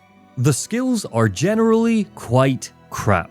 You can only equip 3, so realistically, you're going to up firearm damage, defense, and melee damage so you can keep up with the slowly rising health bars. It's about percentage increases rather than anything interesting. Eagle Eye, for example, adds another level of magnification to the sniper, but considering the sway, I recommend spending your hard-earned chess pieces elsewhere. When you don't think about it too much, when you don't try to parse the game and find strategy, Resident Evil 6 is incredibly fun. If you don't lose yourself in skill trees that uselessly increase ammo rates, you're going to have a blast kicking ass. If you rely on instinct, wailing on bad guys, quick firing and parrying, you're going to cheer every time a satisfying crack echoes from your TV. But saying this is anything other than a gun-toting action game with monsters is lying to yourself. Sorry, Capcom. Thanks for the escort. Here's something to remember me by. Chris's decision to trust Carla leads to the death of his squad. She traps them in a warehouse and tosses a bomb containing the C virus. Separated, Chris and Piers watch in horror as their men scream, mutate, and die. Faced with even more death, Chris freezes again. Despite everything he's seen, he can't bring himself to pull the trigger on his men. If we take Resident Evil's story seriously, a fool's errand, but I never claimed to be smart, this is the moment where he transitions into how Capcom characterizes him today. After the death of Stars, after the fall of Raccoon City, after believing Jill Valentine died and fighting Albert Wesker in the heart of a volcano, the brutal murder of his squad is the straw that breaks the camel's back. The monsters of the C virus are the catalyst for that. So let's step away from the shooting and look at all the cool, gross designs. Even as my tongue burrows into my cheek, it's hard to praise the fact that so much of Resident Evil 6 boils down to shooting men that shoot back. Even the zombies have guns, and the monster mash that we charge through is severely dampened by the fact they take cover, try to flank us, and open fire with assault rifles. Especially during parts of Jake's campaign, it can feel like we're fighting the Chinese mafia, not bioweapons. But if you cut those feelings away altogether, Resident Evil 6 has the most varied, most gruesome, and most spectacular set of monsters in the series. It's not just the disease that's infectious, it's the thrill of encountering a new creature. And Resi 6 has a lot of creatures. There are 14 potential ways that a Javo can mutate, broken down by the body part that evolves. Glava types focus on the head, Noga types focus on the legs, Ruka types relate to arms, and Tilo types are full body mutations. These forms are where the Javo get interesting. Blowing off an arm or a head will make their muscles bubble and burst with squirming tentacles that quickly harden into a hard carapace. They're united by designs that connect to insects, which explains why Chris initially assumes that they're a new type of plaga when they drop into China. However, that couldn't be further from the case. Despite the intelligence and the mutations, the Javo are not connected to Las Plagas. They're a result of the C virus.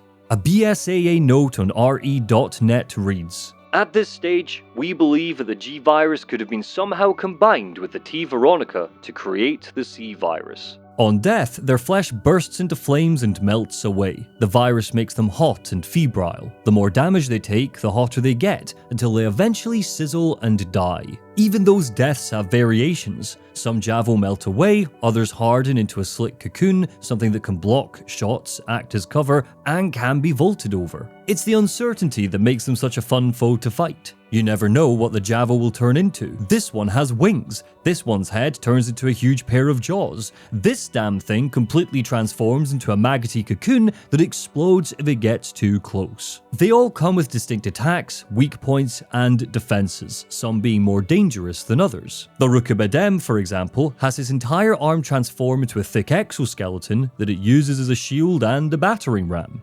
That can be parried. unless its leg has mutated as well. It's insane how much time was spent on designing the monsters to require different strategies, because the wealth of weapons mean we treat all the Javo the same. Keep back, unload with a shotgun or an assault rifle. Even before their whole body mutates, their faces show their infection. 6 independently wiggling eyes push out of their heads, explaining how they're so versatile and aware of their surroundings. So, who are the Javo? They're different from other intelligent bioweapons like the Ganados because they wanted this. They accepted the virus willingly, becoming part of Neo Umbrella's terrorist force. We find lab files that document how they embraced the infection, acknowledging that they would lose their humanity in the process, but believing they'd ascend to something greater. Because the game is pitched as a gigantic action set piece, we never get a chance to see them outside of wars, so practically nothing else can be learned.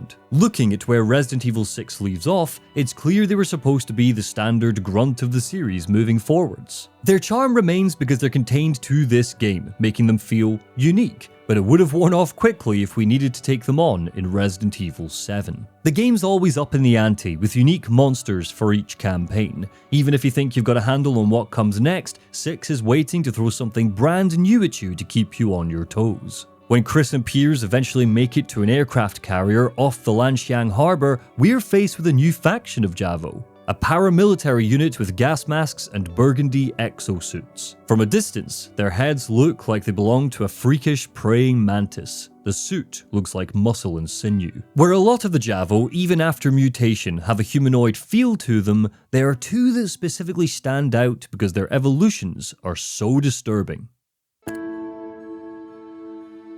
It's lovely to see that Resident Evil 1.5's man-spiders eventually got their moment to shine. A decade after Elza Walker's adventure was reworked, they came crawling into Resident Evil 6. Their lower half bursts apart, reforming with long spider-like legs. Hairs are replaced with shining spikes, and they scuttle around with AK-47s.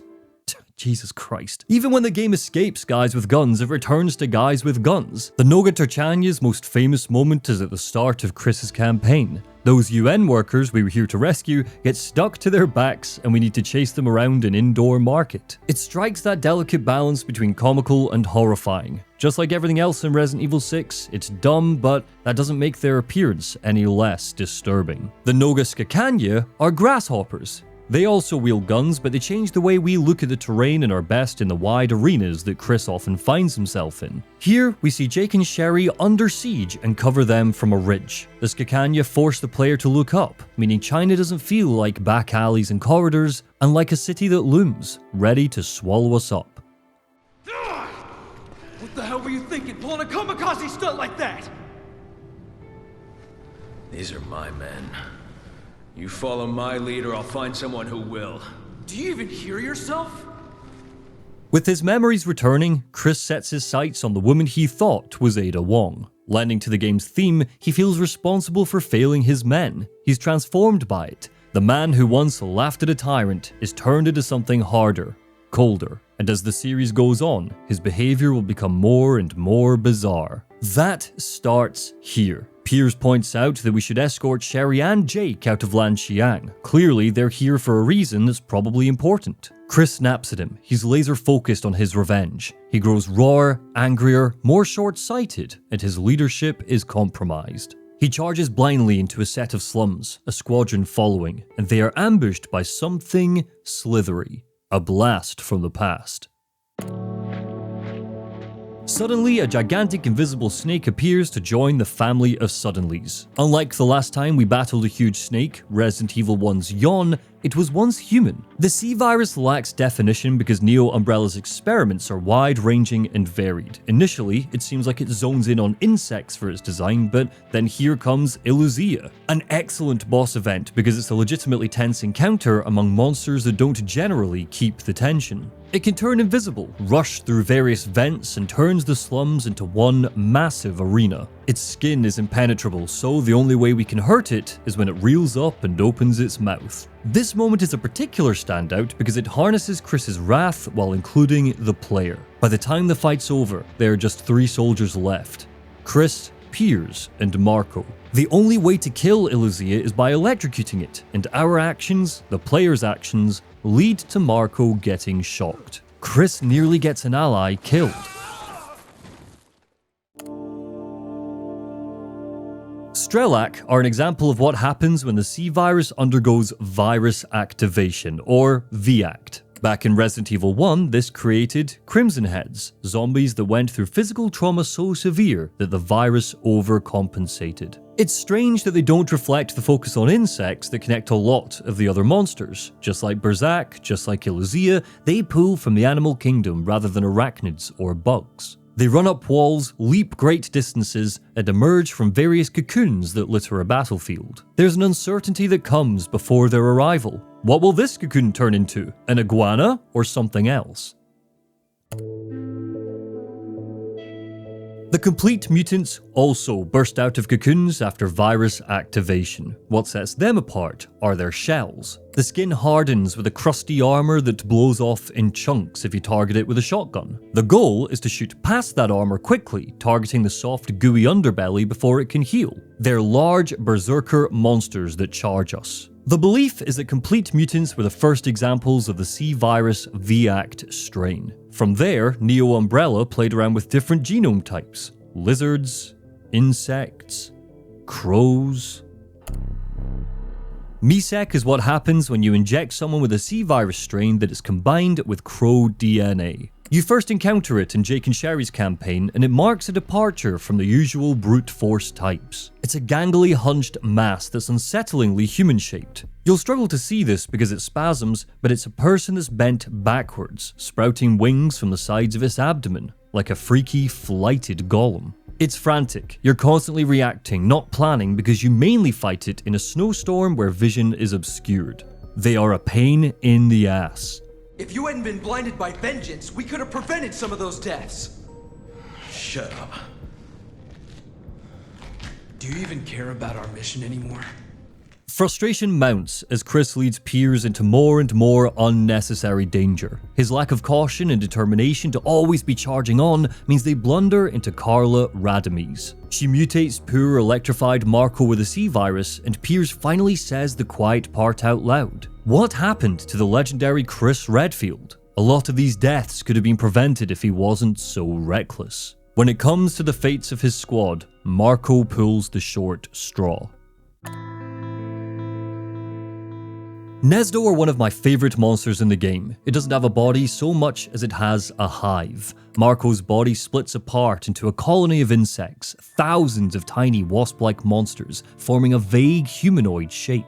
When you shoot it, the whole thing unravels into a buzzing, whirring cloud of misery that swarms the arena. The Nesdo is one of Resident Evil 6's more creative creatures. It disorients. When the swarm scatters, it becomes immune to bullets. You can't aim at it. You shouldn't waste ammo on it, and if you're not paying close attention, you might just lose it altogether. These fights force the player to stay alert and mobile, constantly checking every corner of where the Nesdo has reformed. If you're not fast enough, the swarm launches itself into your face, interrupting your attacks and draining your health. It's not the hardest fight, but it's a brilliant example of how RE6 keeps changing up its threats. Most of its monsters are brutal and frenzied. The Nesdo is slippery, sneaky, and shrouded in pestilence.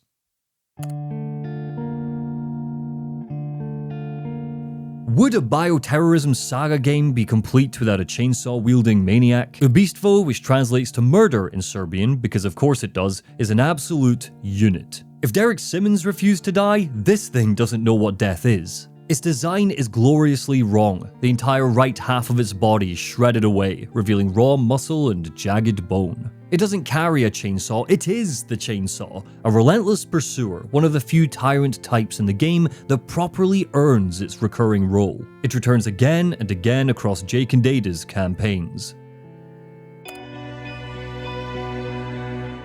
Rasklapanya might just be the creepiest thing in Resident Evil 6. Not in terms of jump scares or gore, but in sheer mechanical wrongness. When it's intact, it looks like a rubbery, emaciated humanoid with a broken neck and a lurching gait. Arms, legs, and a spine loosely held together all break apart and skitter around the environment. You can kill it, in fact the grenade launcher does the trick nicely, but it's so spongy that regular bullets make it borderline immortal. You shoot it and it thanks you. Its body collapses into separate pieces that crawl, jump and chase independently. What caused this? Leech DNA? Who knows? Capcom doesn't. The kicker is that it makes a strange warbling sound like giggling. Nightmare fuel. Chris and Piers are sieged by a couple of them when they track Carla to the helicarrier. It's over, Ada. You're right. It is. The aircraft carrier is preparing for launch. Carla Radames lies dead. Chris Redfield will finish the game believing she was Ada Wong. On the roof of a helicarrier, she openly mocks him for losing so many men. But Chris keeps his control. He didn't promise Leon he'd keep her alive, but seeing an old survivor from Raccoon City brought back his perspective. It's not about vengeance, it's about justice. Whether he gets either is up for debate. Carla's end doesn't come at his hands, but the family's. A nameless suit flies in on a chopper and shoots her in the head. Piers retrieves a strain of the C virus from a briefcase that she was holding. Before she dies, she cackles that her plan is already in motion. A missile is preparing to launch that'll coat Lanxiang. In minutes, what's left of the city survivors will tear each other apart. Resident Evil returns to its history by bringing back zombies. Here's the twist. The C virus doesn't just make one brand of monster. The Javo and various mutations that make up the bulk of the game come from direct injections of the C virus. Zombies come from a secondary strain, the kind that's spread in gas form. Whether that's from Lepotitsa or a missile, the result is the same. C zombies are varied, loud, and utterly mad.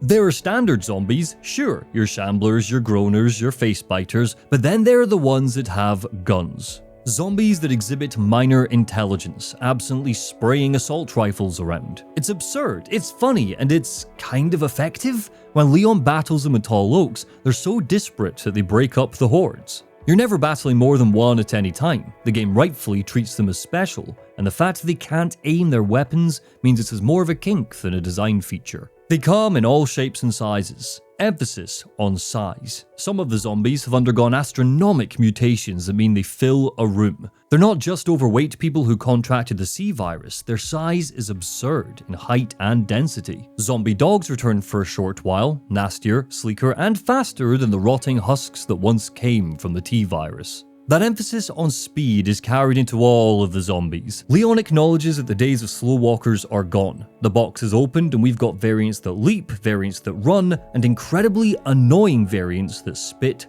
acid. The attack is fine, but they make Leon writhe around on the ground for way too long, fumbling that fine line between punishing and annoying. In a game as explosive as this, even in Leon's campaign, anything that slows you down in a fight is a pain. The zombies bring glorious carnage because there are so many custom death animations that accompany them. Stabbing them in the head with a knife that was in their back, hitting them with an axe that they were once holding. They're gooey and mad, and the game can't make its mind up how intelligent they're supposed to be. They can't tame a rifle, but down in the crypt, really smart ones can turn cranks. Hell, this guy's practically a skeleton and he's figured out the concept of fire, that dynamite explodes when the fuse is lit, and knows how to throw it. God, this game is stupid.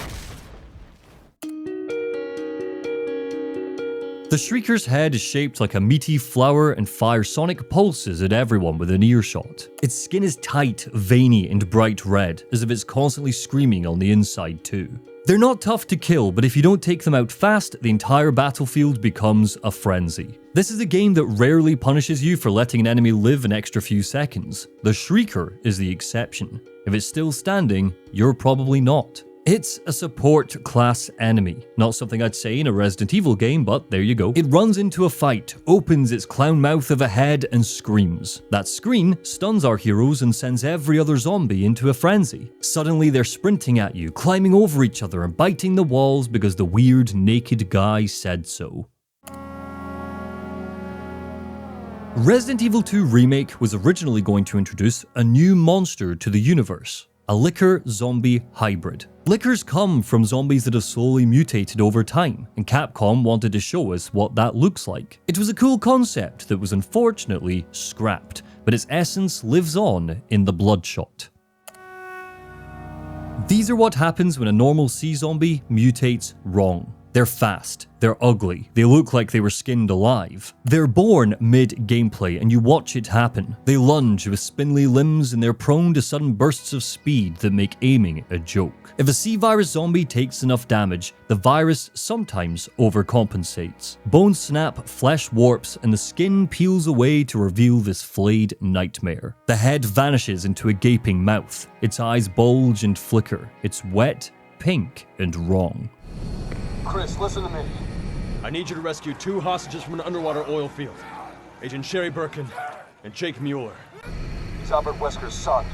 When Chris's campaign reaches its closing hour, the bad guys are winning. Leon and Helena are on the ground, approaching Derek Simmons in all of his T-Rex-infused madness, but before they get there, Leon calls Chris. Albert Wesker is Jake Mueller's father. Because of who he comes from, the kid has antibodies that might just save the world if the C virus spreads further. So, let's save Wesker's son.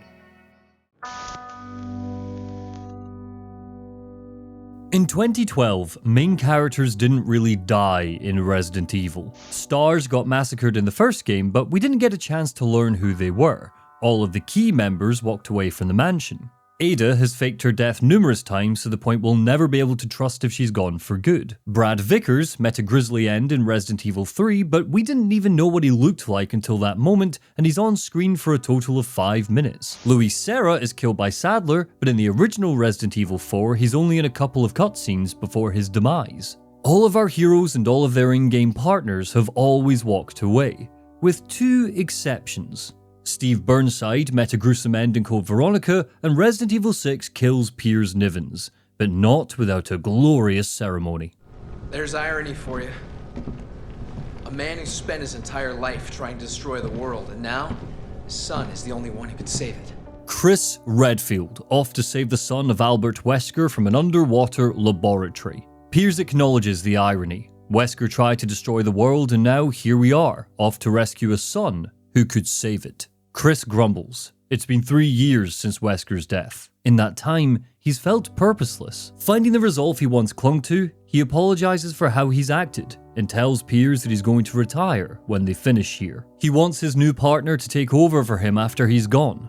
It's a smart choice. Jill's recovering from PTSD, Barry's old. Piers has shown calm leadership, skill, and rationale every step of the way. Chris's hard-ass exterior might be frustrating for fans who didn't want to see him grow backwards, but it's tonally in keeping with how brutally his story ends. While he embodies the action core that all the campaigns return to, his adventure feels distinct, and that's true of every story. Ada feels like Bioweapon Bond. Jake feels like an anime. Leon's struggles with its identity, but it at least tries to have a greater horror focus. Every character has their own HUD that connects to the tech they use. Leon has his agency phone. Ada has her magic Q. Skills also transition between campaigns. If you play in the recommended order, Leon, Chris, Jake, Ada, your heroes will grow as combatants to the point that they're cranked up to basically be superheroes. For Jake, that's at least relevant in-universe, but we become so overpowered that the game quickly goes from,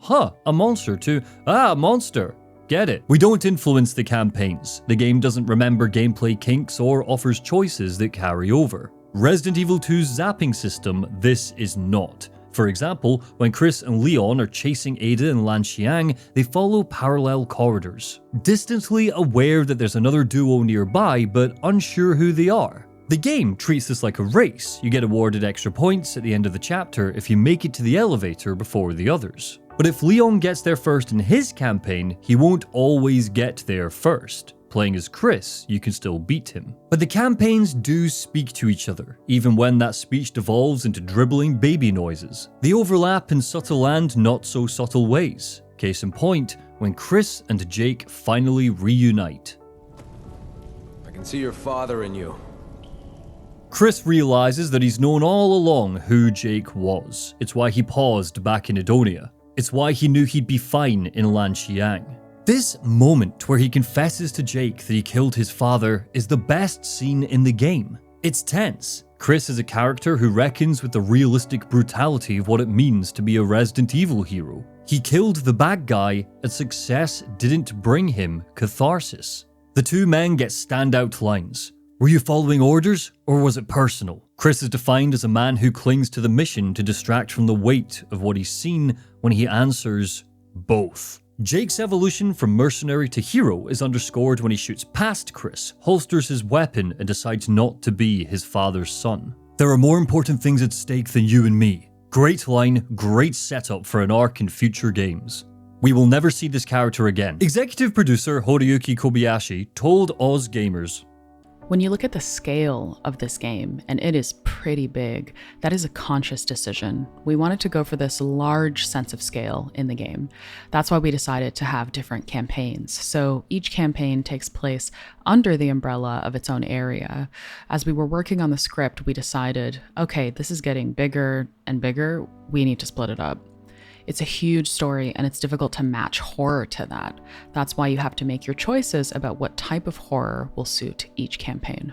Stop lying to us, Capcom, and just admit that this is an action game. Resident Evil 6 is humongous, and the numerous campaigns all act as jigsaw pieces that clip together to tell one big whole. If you were just to focus on Chris's campaign, you'd miss the inner conflict that Jake's wrestled with for the past 2 hours. If you just played Jake's campaign, you'd see a stern soldier with a rock-hard heart. It's fun to see the cracks get filled in, even if the overall story is still laced with anticlimaxes, threads that go nowhere, and plot holes. It feels like the game purposefully shifts a meter to the left or right to include the other stories. Chris and Piers heading to this lab to save 2 people who don't need to be saved is all one big contrivance so that Chris Redfield can meet Wesker's son and we get a big cool boss fight in a bioweapons lab. Classic Resi. We overlap in a few ways, ranging from the thrilling to the messy. Standing on separate platforms and battling Javo while Jake and Sherry cover us from across the way is a great moment that bonds the 2 teams. But Jake and Chris fighting the Ogreman in Edonia feels random. Jake and Sherry join the fray and help the BSAA out because their goals temporarily align.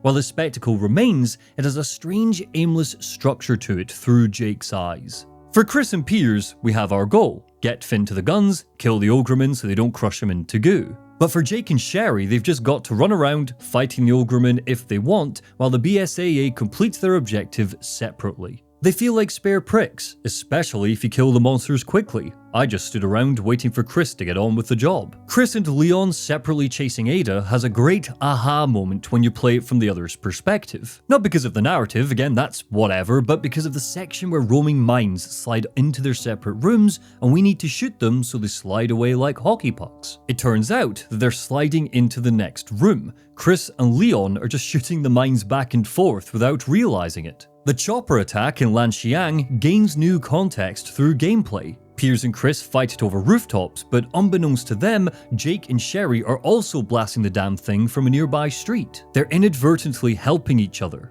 Jake and Sherry also need to pilot a boat through a fiery, destroyed harbour. The harbour is destroyed because Chris and Piers just rampaged through it. They accidentally set up a difficult obstacle course for the Merc and the Agent. Ada overlaps with everybody in one way or another because she is the thread that connects everyone. Getting to see it all unravel like this is sincerely satisfying. And while a multi-hero, multi-location campaign evaporates the horror because it is so maximalist, it's a great globe-trotting, monster-hopping thriller. And that thrill doesn't disappear when we part with Jake and Sherry.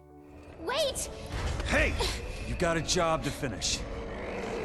House is Carla Radamy's doomsday creation. As Chris and Piers seek a way out of the lab, it's birthed from its gargantuan cocoon. If it escapes, it'll spread the C virus across the globe. Slimy, translucent skin covers a hardened exoskeleton underneath. Up until now, the C virus is reinforced by diseased art direction. Pieces fall off zombies, flesh withers and dies, bones and muscle poke out of broken bodies. House looks like a weapon. It looks manufactured. It's unfinished because it has to be, otherwise we wouldn't be able to kill it. But the way it looks brokers the science in Resident Evil 6's science fiction aesthetic. House is another event, all building to the tragic death of Piers. Clambering, running, a quick fight in a vast arena, sliding through an underwater tunnel as it chases us, all building to the final confrontation in a flooded warehouse. The 2 partners lift each other up in gameplay, climbing and running from it as it chases us through a huge cylindrical chamber, demands we wait at ledges to hoist each other up. Neither man would have gotten to this point without the other.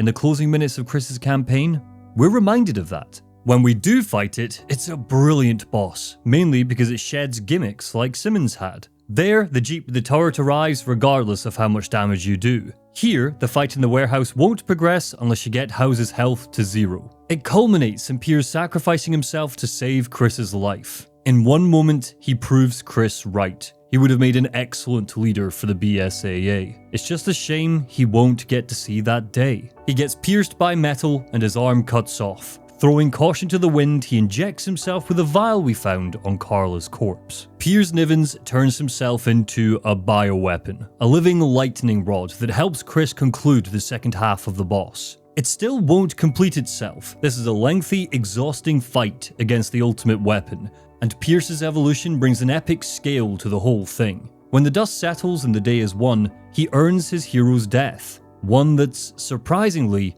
touching. You're gonna be okay. I'm sorry, Captain. I did it for the BSAA.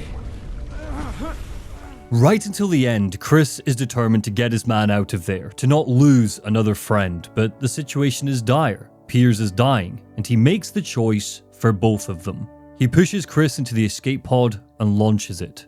His complexion is horrific. The hell yeah thrill of lightning powers quickly dissolves as we see him turn into a Javo. His face rots, his flesh peels away, and all he can say is a hoarse, warped sorry. He's another person Chris failed to save. The next time we see Chris, he'll be working with Resident Evil's worst idea, Blue Umbrella, something I'll get to when we cover Resident Evil 7. But if we take Resi 6's arc at face value, embrace the melodrama, it's easy to see how a man like Chris Redfield would go on to turn completely butt-nut, batshit insane. He's a man forever doomed to fight, lose friends, and fight again. So let's throw all of our weight behind that insanity and look at the madness of Jake Mueller's story. Mr. Mueller is requesting compensation for his cooperation. $50 million. Back to Edonia one last time. Jake and Sherry escape a city at war, climb into a plane, and head to the United States. Jake's thrilled about selling some blood for $50 million. Sherry is just happy to be alive. Enough downtime. Ustinak's back and he brings with him just one of many wacky sequences that make the game so stupid and so goddamn mesmerizing. Resident Evil 6's identity is its lack of identity. There are so many systems and set pieces and mechanics and game feels that crash into each other, so eventually you just feel like Dr. Strangelove. How I learned to stop worrying and love Resident Evil 6. Let's play a game. I'm going to explain to you in the basest of terms 4 parts of Resident Evil 6's plot that I have not covered yet. One of these parts is made up. Your job is to figure out which. Number 1. Carla Radames, in her dying moments, confesses that she has rigged a missile to blow up Langxiang. It disperses the C virus in gas form and turns everyone into zombies. Chris and Piers race off to stop that missile, and they do, but then the missile blows anyway for unexplained reasons. We never learn why Carla wanted to do this, because House is hours away from hatching anyway, the equivalent of poking a wall with a needle knowing a bulldozer is just around the corner. Number 2. Sherry Birkin was experimented on by the US government for 10 years because of the G-virus antibodies in her system. During that time, both Leon and Claire Redfield kept tabs on her and never objected to the inhuman treatment. After all of that, Sherry decided her calling in life was to work for the people who experimented on her. Number 3, another Carla one for you. Days before the Tall Oaks catastrophe, she contacts the real Ada Wong, pretending to be Derek Simmons, and sends her off to learn that she was cloned. Oh wait, sorry, we're not allowed to use the word clone because apparently Capcom told the narrative team they didn't want clones in a Resident Evil game. So let's just say that Carla sends Ada off to learn that her appearance, voice, and skills have been genetically copied into another woman. Ada wonders why Carla is encouraging a meeting, and when they eventually do meet, Carla calls her a freak and tells her to get lost. Number 4. Derek Simmons asks Sherry to meet him in the middle of Langxiang. He tells her to bring Jake because he wants his antibodies. Sherry does as she's told, but when she arrives with Jake, Simmons tells his men to open fire on them. Amidst the gunfire, Simmons yells at his men to stop shooting because actually he needs Jake alive. This is the real Derek Simmons, this is not a clone. The answer is number 2. Sherry Birkin was actually experimented on for 11 years. Everything else is true. What do I do? Pull it out. No, you'll bleed to death. Please. Because the G virus is still in her system, it gives Sherry accelerated healing. It's uncertain what would happen to her if she were to be shot in the head, but the implication is that the antidote Claire gave her all the way back in Resident Evil 2 stops her from transforming into a big eyeball monster. Jake, carrying the genes of the Wesker Project, suddenly sees her as more than a narc. A connection is officially formed between our two superheroes. The Resident Evil of it all is something that divides fans, particularly when we get to the supernatural aesthetic of the Ethan Winters games. Resident Evil 4 kicked it all off back with Robo Salazar, and Resident Evil asks at every turn, how do you top that? The game's story isn't a mess because of the plot holes, dangling threads, or clones that aren't clones. It's a mess because it leaps to catharsis without taking the time to focus on build-up. Chris flies off the handle quick, and I think I've just evidenced how much heavy lifting you have to do to find the drama among the melodrama. Derek Simmons is a villain with a lot of potential, but by the time he's monologuing, he's a dinosaur. Jake's campaign is pitched as a romantic escape, but he and Sherry fall in love with very little fanfare and even less chemistry. The catharsis might not come from the madness-induced plot, but it sure as hell comes from the wacky gameplay. When the game gets wild, it's some of the most unabashed fun I've ever had. Piers wielding a lightning arm is just one part. Let's go back to when Ustanak attacks the plane.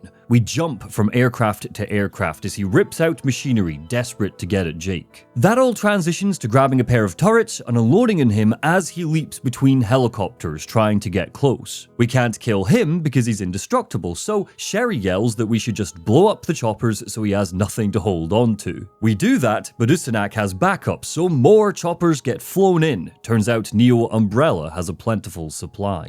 Leaping over to Chris's campaign, there's a sequence where we race through Lanxiang in a Humvee, chasing Carla Radames in a sports car. It's blockbuster nonsense where we can shoot off the wheels and doors of Javo that ride alongside us. But if you're playing this solo, Piers AI can't keep up with the speed of the whole thing, slamming into walls. That Humvee, by the way, has a nitro boost. As Chris, we transition from shooting to driving the damn thing, and less than 30 minutes later, we are flying a jet, blasting missiles at an aircraft carrier. This all ends with Piers running up a crane and leaping onto the jet to escape an Ogreman that's parachuted in to kill him. Leon flies a plane too. We leap into the role of commercial airline pilot and he crashes the damn thing straight into the middle of Lanxiang. There will never be any international consequences for a US agent, albeit a rogue one, 9/11ing fictional Hong Kong. But what about Jake, you ask? Well, half of his campaign is made up of scripted chases, so there's a lot of that. Fighting through a huge Zhiwang gets interrupted by a tank just crashing into the building and chasing them up a decorative corridor. We then grab a motorbike for an extreme chase, emphasis on the X. It's not just that though, the real stupidity comes from how we get the bike. We need to hide behind a statue and lure the tank forwards 3 times, getting it to turn the statue so Jake can swing over it. Who designed this? Even when the game doesn't want to change gear, you can find the wacky in regular gameplay. Chris can bounce on a playground ride. Jake can play piano in the middle of a firefight. Later, when Leon mutters, "Welcome to the club, you get used to it," Jake's face sums up my entire complexion playing Resident Evil 6. Get used to what, Leon? This game changes genres and tones so much we ought to call it Resident Evil Ditto. Where we are right now is the ultimate example, and it's not even that crazy. With their escort dead and transport destroyed, Jake and Sherry land in some snow-capped mountains. The data that Sherry's been collecting is tossed around, so we enter into a relatively open section that demands we hunt for them through a blizzard. This highlights that the wacky doesn't always manifest as a crazy, energetic spiral. Sometimes it's annoying, poorly designed, and obnoxious. There is a bloody snowmobile here that we can find and jump on. The idea is we'll use it to ride around this large space, but the controls are stiff, the visibility is too poor, and you can't check your map unless you jump off. I have to wonder what the point of the damn thing is. Whoever designed Resident Evil 6's camera reached into Pandora's box, pulled out madness, and ran it through the code as a priority. Sometimes Jake is running towards it, sometimes we're switching to fixed camera angles, sometimes the screen is shaking but the player character doesn't. It makes a weird effect, like there's an earthquake that we're immune to. Outside of those moments, it'll collide with cramped environments, it'll get trapped inside monsters. If you're trying to approach it as an action game, it's easy to get frustrated by the not-so-glorious carnage that happens because of the camera. During certain chase sequences, particularly the ones that require sliding, it never communicates an appropriate distance between where our heroes are and where an obstacle is. That means you'll slide too early or too late, all because of the camera. What happened to your father? His research killed him. By the time he died, his body had mutated so much, he wasn't even recognizable. With an avalanche brewing, the pair hold up in a cozy cabin. It's strange. It's awkward. Sexual tension punctures the whole thing, but Jake doesn't do words good and Sherry's in a Resident Evil game, so she doesn't know what romance is. To try and become closer, she tells Jake about her traumatic past. The trace G virus inside her makes her a victim of her father. Jake never knew his dad, but he'll soon learn that he has more in common with Sherry than he thought. Both children of Resident Evil monsters. It's a lovely beat that doesn't last long. Whoosh! Out into the blizzard, kids! Now we're doing a snowmobile through an avalanche, a forced stealth section with Ustanak, and an eventual confrontation where we defeat him through the power of QuickTime events. Are you not entertained? Before you play the game for real, you're encouraged to play a tutorial prologue. It's a section that pretends it's from the end of Leon's campaign where you carry Helena through virus-torn streets and run from some astonishing explosions. It's interesting that this is meant to be the player's first stop because it is, in essence, an excellent tutorial. It's almost exclusively QuickTime events. It's almost exclusively QuickTime events that you can't fail. QuickTime events can serve one of two purposes. The first is letting the player feel like they've done some insane action that the standard gameplay simply can't accommodate. When Jake jumps on the back of the Ogreman and we mash X so he can pull out one of its spikes, that's there because there is no mechanic that lets Jake do that, so here's an animation accompanied by a button. The second purpose is as a replacement for standard gameplay. At one point, Chris climbs along a rope while Javo shoots at him. Rather than just having climbing be a mechanic that we engage with, the game makes it feel artificial because we need to mash buttons to make him do a basic piece of movement. Because Resident Evil 6 wants you to always be moving forward, it will just move you forward sometimes, regardless of what you do. We don't need to complete every QuickTime event, some just complete themselves. Hell, even outside of some of them, some of the conflict gets resolved even if we do nothing. Here is footage from Ada's campaign later, when she fights Simmons. He kicks Leon off the side of a building, and we're supposed to run up and attack him so that Leon doesn't die. I was making a cup of tea, so the game just decided it would kill Simmons for me. Jake's upcoming bike chase lets you brute force your way through it because the game adds invisible checkpoints after every single obstacle. You can, quite literally, fail your way to success here. It's a mad hodgepodge of insane nonsense. And speaking of insane nonsense... So, you're Wesker Jr. Wesker? You lost me. Jake and Sherry escape the mine, believing Ustanak is far behind them. They are wrong. He knocks them out cold and Carla Radames arrives, dropping the bombshell on Jake that his heritage comes from a colossal imbecile, a fool who tried to destroy the world. But that's her plan too. She wants to spread the C virus across the globe, ultimately destroying it. Isn't that what House was built for? Wait a second, she wants to rule over the Ashes as an ultimate form of revenge against Simmons and the family. How does that make Wesker an imbecile? She is basically copy-pasting his plan. This is Player Killer 7. On my latest playthrough, I played with public matchmaking, so Player Killer 7 dropped into the adventure while Chris and Piers covered Jake and Sherry. Player Killer 7 kept blowing me up with a rocket launcher. At least the name's accurate. I envy you, Player Killer 7. The experience of playing Resident Evil 6 with a friend rather than solo is night and day. I struggled to find the fun with Resident Evil 5 because its action systems got in the way of its horror systems, and its horror systems got in the way of its action systems. It didn't know what it wanted to be, and its partner might have been in mind from the very beginning, it depends on who in the dev team you're asking, but it felt like an afterthought regardless. The sequel has been built from the ground up for co-op, and you can tell. But best of all, playing alone doesn't kill the experience because the partner AI has been refined. Fun with friends still inevitably kills the horror, but as an action game, it lifts Resident Evil 6. Ignoring Ada's story, all the campaigns have a real emphasis on cooperative play that keeps the shooty bang bang stuff a frenzied joy to play through. But Jake and Sherry specifically have the biggest emphasis on co-op out of the three. The pair regularly split up so Jake can be a fancy boy with his fancy flips, and Sherry can use her weight to be tossed or sneak through gaps. We pick up with them 6 months after Edonia, June 30th, an underground research facility in China.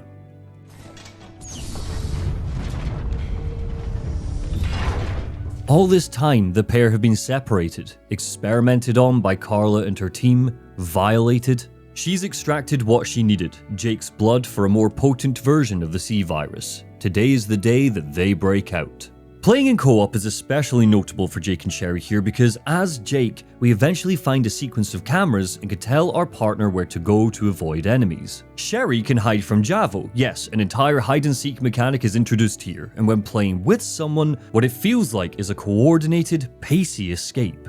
Even when you're not split up, the little things in co-op add texture to the carnage, helping each other up ledges, covering each other when reloading. There is a shared rhythm to the combat that gives firefights a bit more crunch. Joint takedowns are probably the most underrated part of the combat. They're flashy, cinematic, and all feel just different enough depending on who you're playing as.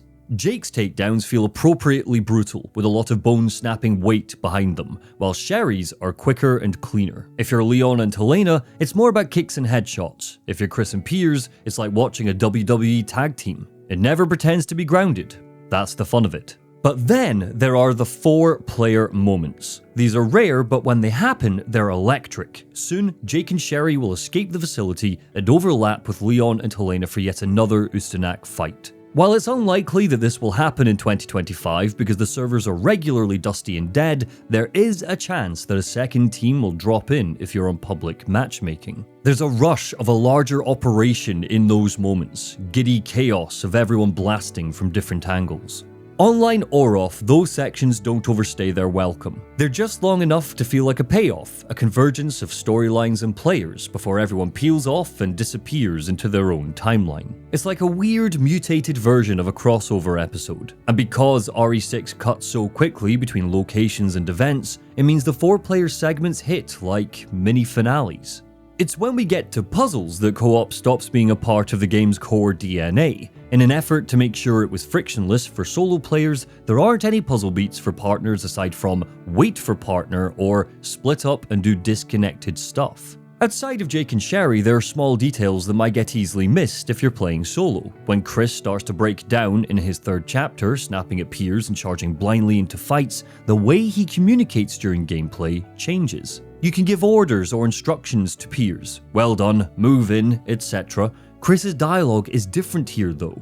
If you praise Piers, those compliments will be backhanded. If you tell Piers to move in, Chris will yell at his comrade to get out of his way. Co-op is treated as a tool for the storytelling. That's admirable and shows how lackluster RE5's co-op was in comparison. It's in this chapter especially that the design syncs beautifully with the narrative. Jake and Sherry have been tortured, tested, broken apart, and shoved back together. Their escape is only possible because they trust each other. You know anything about an Albert Wesker? I guess he had an antibody that could fight off any virus. Apparently, he abused his gift. Took it for granted. After 6 months apart, the pair reunite. It seems Jake's learned a lot about his father in that time and struggles to reconcile with being Wesker's son. It's here that theme of responsibility is injected into his campaign. He blames the Wesker gene for his history as a violent merc, and Sherry rounds on him. We make our own choices in life. Our parents don't define who we are. Can someone tell Player Killer 7 that? If you tackle the game in single player, you'll see some quality of life improvements that try to make fighting with an AI less frustrating. There are technical improvements for a start. Here I am, playing as Jake, and wonderfully, Sherry isn't shooting me in the back. But we also don't need to worry about our partner getting hurt. If you play solo, your partner is immortal. They can't be downed or die. They don't steal ammunition because they sweat bullets. You only need to worry about yourself, your positioning, your battle. What's weak about single player is how much agonizing waiting there is. Resident Evil 6 isn't one big fluid map. Instead, it's structured as combat arenas separated by loading screens. In order to progress, both characters need to make it to the exit. That means that there are a lot of moments that kill the breathless pacing where you just stand around waiting for your partner to catch up so you can transition to a new area. Chris's campaign seems particularly guilty of this. Piers is a self-sufficient character and a crack shot, but god does he like to take his time. My envy of Player Killer 7 returned when playing solo because there are a lot of beats where the characters split up and your sidekick gets to have more fun. Sometimes there's a task for both of you to complete, like turning a crank while you cover them, but the other half is dedicated to standing around doing nothing while your partner has all the fun. A couple of great examples sit in our closing chapter. If Leon was right about Simmons, I want you to run. Sherry calls into her boss, Derek Simmons, and it turns out that he's in China. That's lucky. The plan is to rendezvous and hand Jake over, but after Leon told her that he's bad news, Sherry is starting to have doubts. When they finally meet Simmons, she realizes she put her trust in the wrong person. She and Jake are knocked out and carried off to the underwater facility that Chris and Piers will soon infiltrate. But when we awaken, breaking out of our cell isn't as interesting as it was when we broke out of the lab. As Jake, you just stand around while the game plays itself. Sherry slips through a crack and unlocks a door. My patience and the laboratory groan and creak under the weight of the ocean, and a few corridors away, a monster waits. Ustanak was pitched as a nemesis killer, a pursuer to rival Jill Valentine's tyrant. He is not that, because the game's structure never lets him be. He's similar to Resident Evil 3 Remake's nemesis than the monster of old, a creature that pursues through cutscenes and QuickTime events, rather than bringing natural, organic panic. We face him 5 times across the game, once per chapter, and the interactions vary. He's at his best when the game loosens the reins and lets us face him head on, especially because playing with a partner exposes some interesting enemy AI. He was created by Carla Radames to capture Jake. It's his entire reason for existing. So when we first confront him in the Edonian warehouse, this turns into an open-plan boss fight where he ignores Sherry. If you're playing as Jake, it makes him feel relentless. That's why the Javor are here. It gives her something to do. That later disappears when we fight him with Leon and Helena, but that is primarily because of his intelligence. He assesses that there are 4 threats here. If he wants to get to Jake, he's got to clear the way. Sneaking past him in the mountains encourages communication. Jake needs to work through a maze, so if you have someone playing as Sherry, she can stand on this pedestal and guide you. If you're using voice chat, a ping system would go a long way here, but is unfortunately absent. Co-op's come a long way since 2012. Unfortunately, the final confrontation, as spectacular as it is, exposes those awkward, stinted moments where the game forgets that it was built around partnerships. I'm not my father. And I'm gonna make damn sure that it stays that way. We're getting out of here.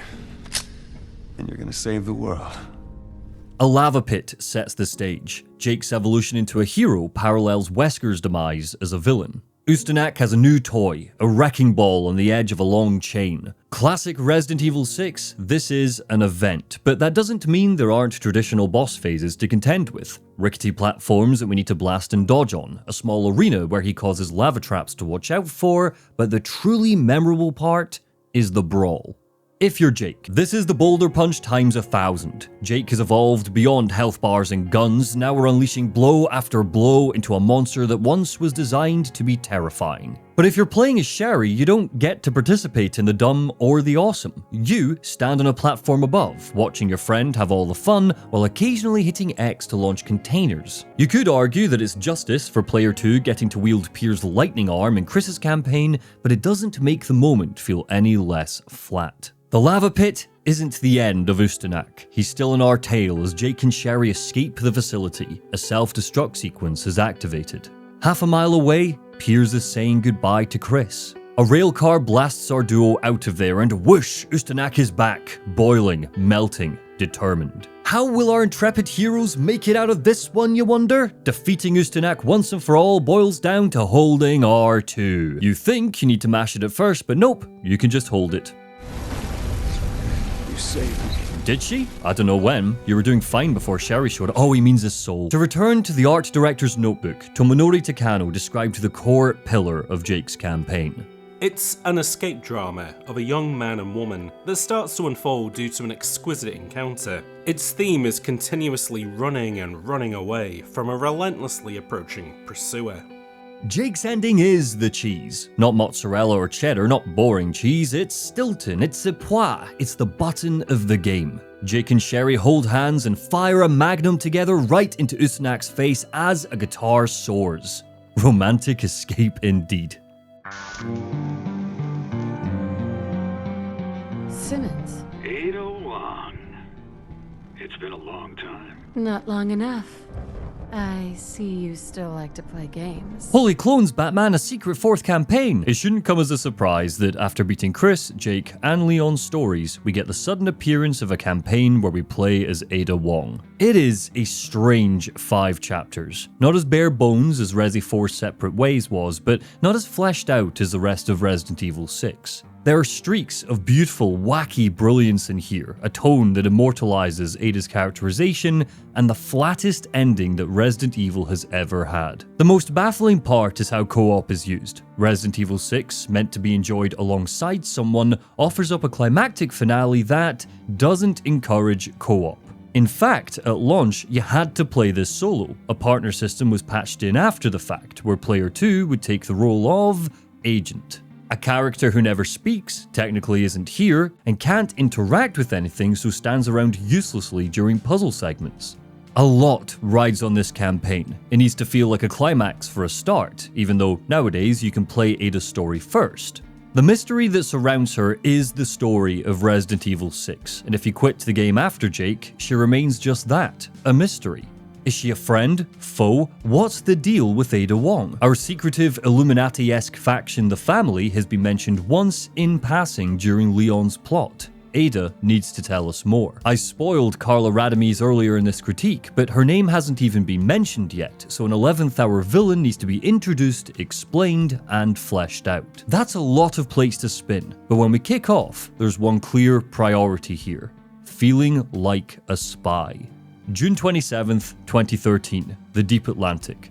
Sexy naked Ada is on a mission. For years, she's worked for Derek Simmons, and today, he seems to have sent her to an underwater facility. It's a strange place, with luxurious decoration contrasting the clanking metal corridors. A lot of Ada's campaign emphasizes espionage. Leon, Chris, and Jake have phones. She has a magic cube. The grapple returns, but in 2012, it's still contextual. You can't use it in combat to rip away shields or leap in close to a monster the same way it eventually will in Resident Evil 4 Remake. It's a way to transition between combat arenas. She's armed with her iconic crossbow, so stealth is encouraged. Gates, armed with alarms, can summon legions of Neo Umbrella's Javo, so the trick is to move quick, sneak through vents, and snipe from a distance. The reality of the situation is that Simmons did not summon Ada here. It was Carla Radomys pretending to be him. The purpose of the mission is unclear, but it seems to be one big setup to taunt Ada. Your mission is to find out if his body has antibodies to the C virus. We find a Mission Impossible style briefing that Simmons gave Carla 6 months ago, telling her to go to Edonia, inject the guerrilla group with the C virus, and start sowing chaos. It's framed as Simmons giving Ada this mission, but Ada doesn't remember it. Because she's extra, Carla later mysteriously calls in, pretending to be an automated authorization system. She asks Ada deeply personal questions, and we, as the player, need to answer them as we somersault over monsters and blast them away. It's an explicitly silly moment that's memorable because it's mechanical. "What are you atoning for?" Carla asks. If Ada knows, we never learn. Resi 6 never commits to the stealthy spy angle because of the tonal whiplash. Sections like sneaking through this base or the slow-paced traps of the Tall Oaks catacombs soon give way to swinging back and forth on a bus, fighting a monster that wields a chainsaw made of its own meat. There are still turrets and explosions and cover shooting and quick-time events, but the underwater escape especially feels ripped right out of the third act of a Mission Impossible movie. Ada's crossbow isn't just a stealth weapon, it's also a fiery tool of an action hero because you can attach pipe bombs to the arrows. But strangely, Ada's campaign is quite puzzle-focused. Looks just like me. No wonder Leon is confused.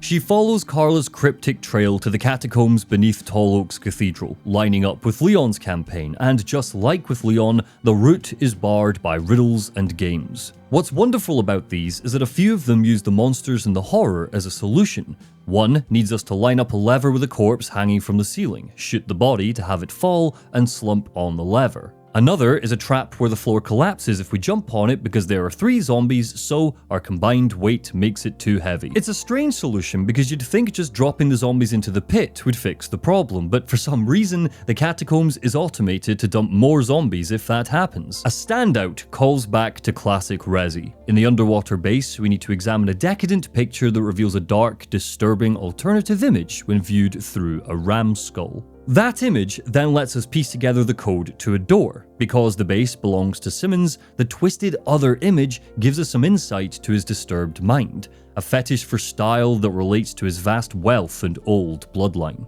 Tall Oaks is where Ada learns she has a doppelganger, and her response is flat. As she watches a videotape that shows Carla Radames stepping out of a leaking cocoon, she shrugs the weirdness off. Anyone else would feel violated, especially at the confirmation that Derek Simmons was as much of a creep as she suspected. But this is treated as just another day on the job. She's not particularly bothered.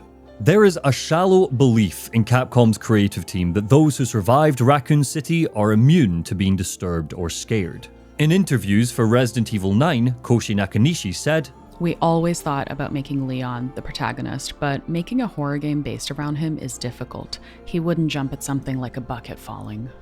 That summarizes how Capcom views these legacy characters, and I think it's an unnecessary view. Leon might have single-handedly taken down a bioweapons cult. Jill might have conquered the Nemesis. Chris might have blown an aristocratic queen bee to hell, but that doesn't mean any of them are automatically immune to being scared. Resident Evil 5 set up Resident Evil 6 to be set in a world where bioterrorism is the new normal, where our cast of characters are part of organizations that have turned them into action heroes. None of this was a necessary direction or inevitable pathway for our characters or for the feel of the series. Drop any of these skilled badasses into a situation where they don't have backup or magic cubes, and immediately they become a horrified survivor with their back against the wall. Ada Wong may have seen all kinds of mutations and embarked on numerous missions that involve bioweapons, but that doesn't mean she needs to coldly disregard this revelation. The man you have worked for years has made a goopy virus clone of you, Ada. That clone is now running around doing evil shit pretending to be you,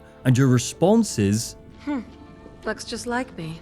The clone twist relies heavily on longtime fans considering Ada purely on a surface level. She's been cold-blooded in the past, she's worked for nefarious people before, and Resident Evil 6's ultimate revelation is that her employers, once simply called the Organization, have actually been the family all along. But she has never been as sadistic as Carla Radames portrays her, so that's where the mystery lies before the big clone reveal. And unfortunately, Carla is a villain who never really gets to take the spotlight in a way that makes her compelling. Her motivations are confused, whipping from vengeance against Simmons to rage against Ada to wanting to destroy the world to wanting to rule it. You would think that some form of relationship would be established between Ada and Carla, a cat-and-mouse game, a global hunt, but even though Carla sets up all of this and practically begs Ada to chase her down, the inevitable confrontation between the two is a narrative mess. Get over yourself. Help me? Who is Carla Radames? All we learn is that she was a scientist who worked for Simmons, but that's a profession, not a character. Ultimately, she was a woman who was turned into a clone of Ada, went mad, and wants to blow everything up so she can rule over the ashes. This messy, underbaked characterization is probably because she was never meant to even be a character. The Ada clone plot originally looked very different. Speaking to IGN, the game's director Ichiro Sasaki said, Originally we thought we could have 4 or 5 different Adas in the game, and they were all clones. The thing would be that all the Adas you've encountered in the Resident Evil series so far, RE2, RE4, other appearances, they all were different Adas. So at the end of Ada's campaign, all the Adas would fight it out, and the player would decide who would win. When the dust settles, this is just a plot that happens to her. The theme of responsibility doesn't return because she bears none for her clone's creation. Thankfully, battling her is interesting and makes the whole schlocky campaign worth it. The sniper shot in Chris's campaign didn't kill Carla. She bursts back into life, starting to mutate. A horrific, slimy clay monster where we battle the environment as much as her. She takes over an aircraft carrier with faces bleeding out of the walls. She spawns naked, mewling versions of herself that hunt Ada as we scamper through corridors to find her heart. It ends with us needing to blast through her to hit nitrous oxide tanks that sit behind her, ending her for good. Resident Evil 7 would later take this idea of a monster becoming an environment for its final standoff, but the watery, slippery look of what Carla turns into makes her sit apart as one of Resident Evil's more interesting monster designs. This ought to have been the end of Ada's campaign. Her fight against Carla should have been restructured to sit as a closing chapter. Because what happens instead is a limp rematch against Derek Simmons so we can overlap with Leon's campaign one final time. Blowing shit up in a chopper acts as one big rocket launcher-esque catharsis moment, something that's hilarious for a game that is all catharsis and no tension. Ada's campaign ties a bow on the stupidity of Resident Evil 6, but not the wacky wonder. Simmons dies at Leon's hands, and Ada flies off for her epilogue. She finds Carla Radamy's lab, a lab that appears with one last revelation. It turns out that House was only half of her plan. A final cocoon sits in a chamber, revealing nothing. We never learn what's in the cocoon. Is it another House? Another Ada? The spy doesn't show any curiosity. She opens fire, destroys the lab, and gets a call offering her some other mysterious job. The argument could be made that she learns a lesson from all of this, that she never should have trusted Derek Simmons, that the life she leads keeps ending with misery, torment, and the threat of global annihilation. But the fact she agrees to one more job dashes all of that. Sure. My schedule just cleared. Ada Wong learned absolutely nothing. Resident Evil 6 is not a misunderstood masterpiece. It's not a secret horror classic. It's not even a good Resident Evil game by any conventional standard. But it is something. A monster of contradictions, stitched together from ambition, chaos, excess, and explosions, lurching through the ruins of its own franchise.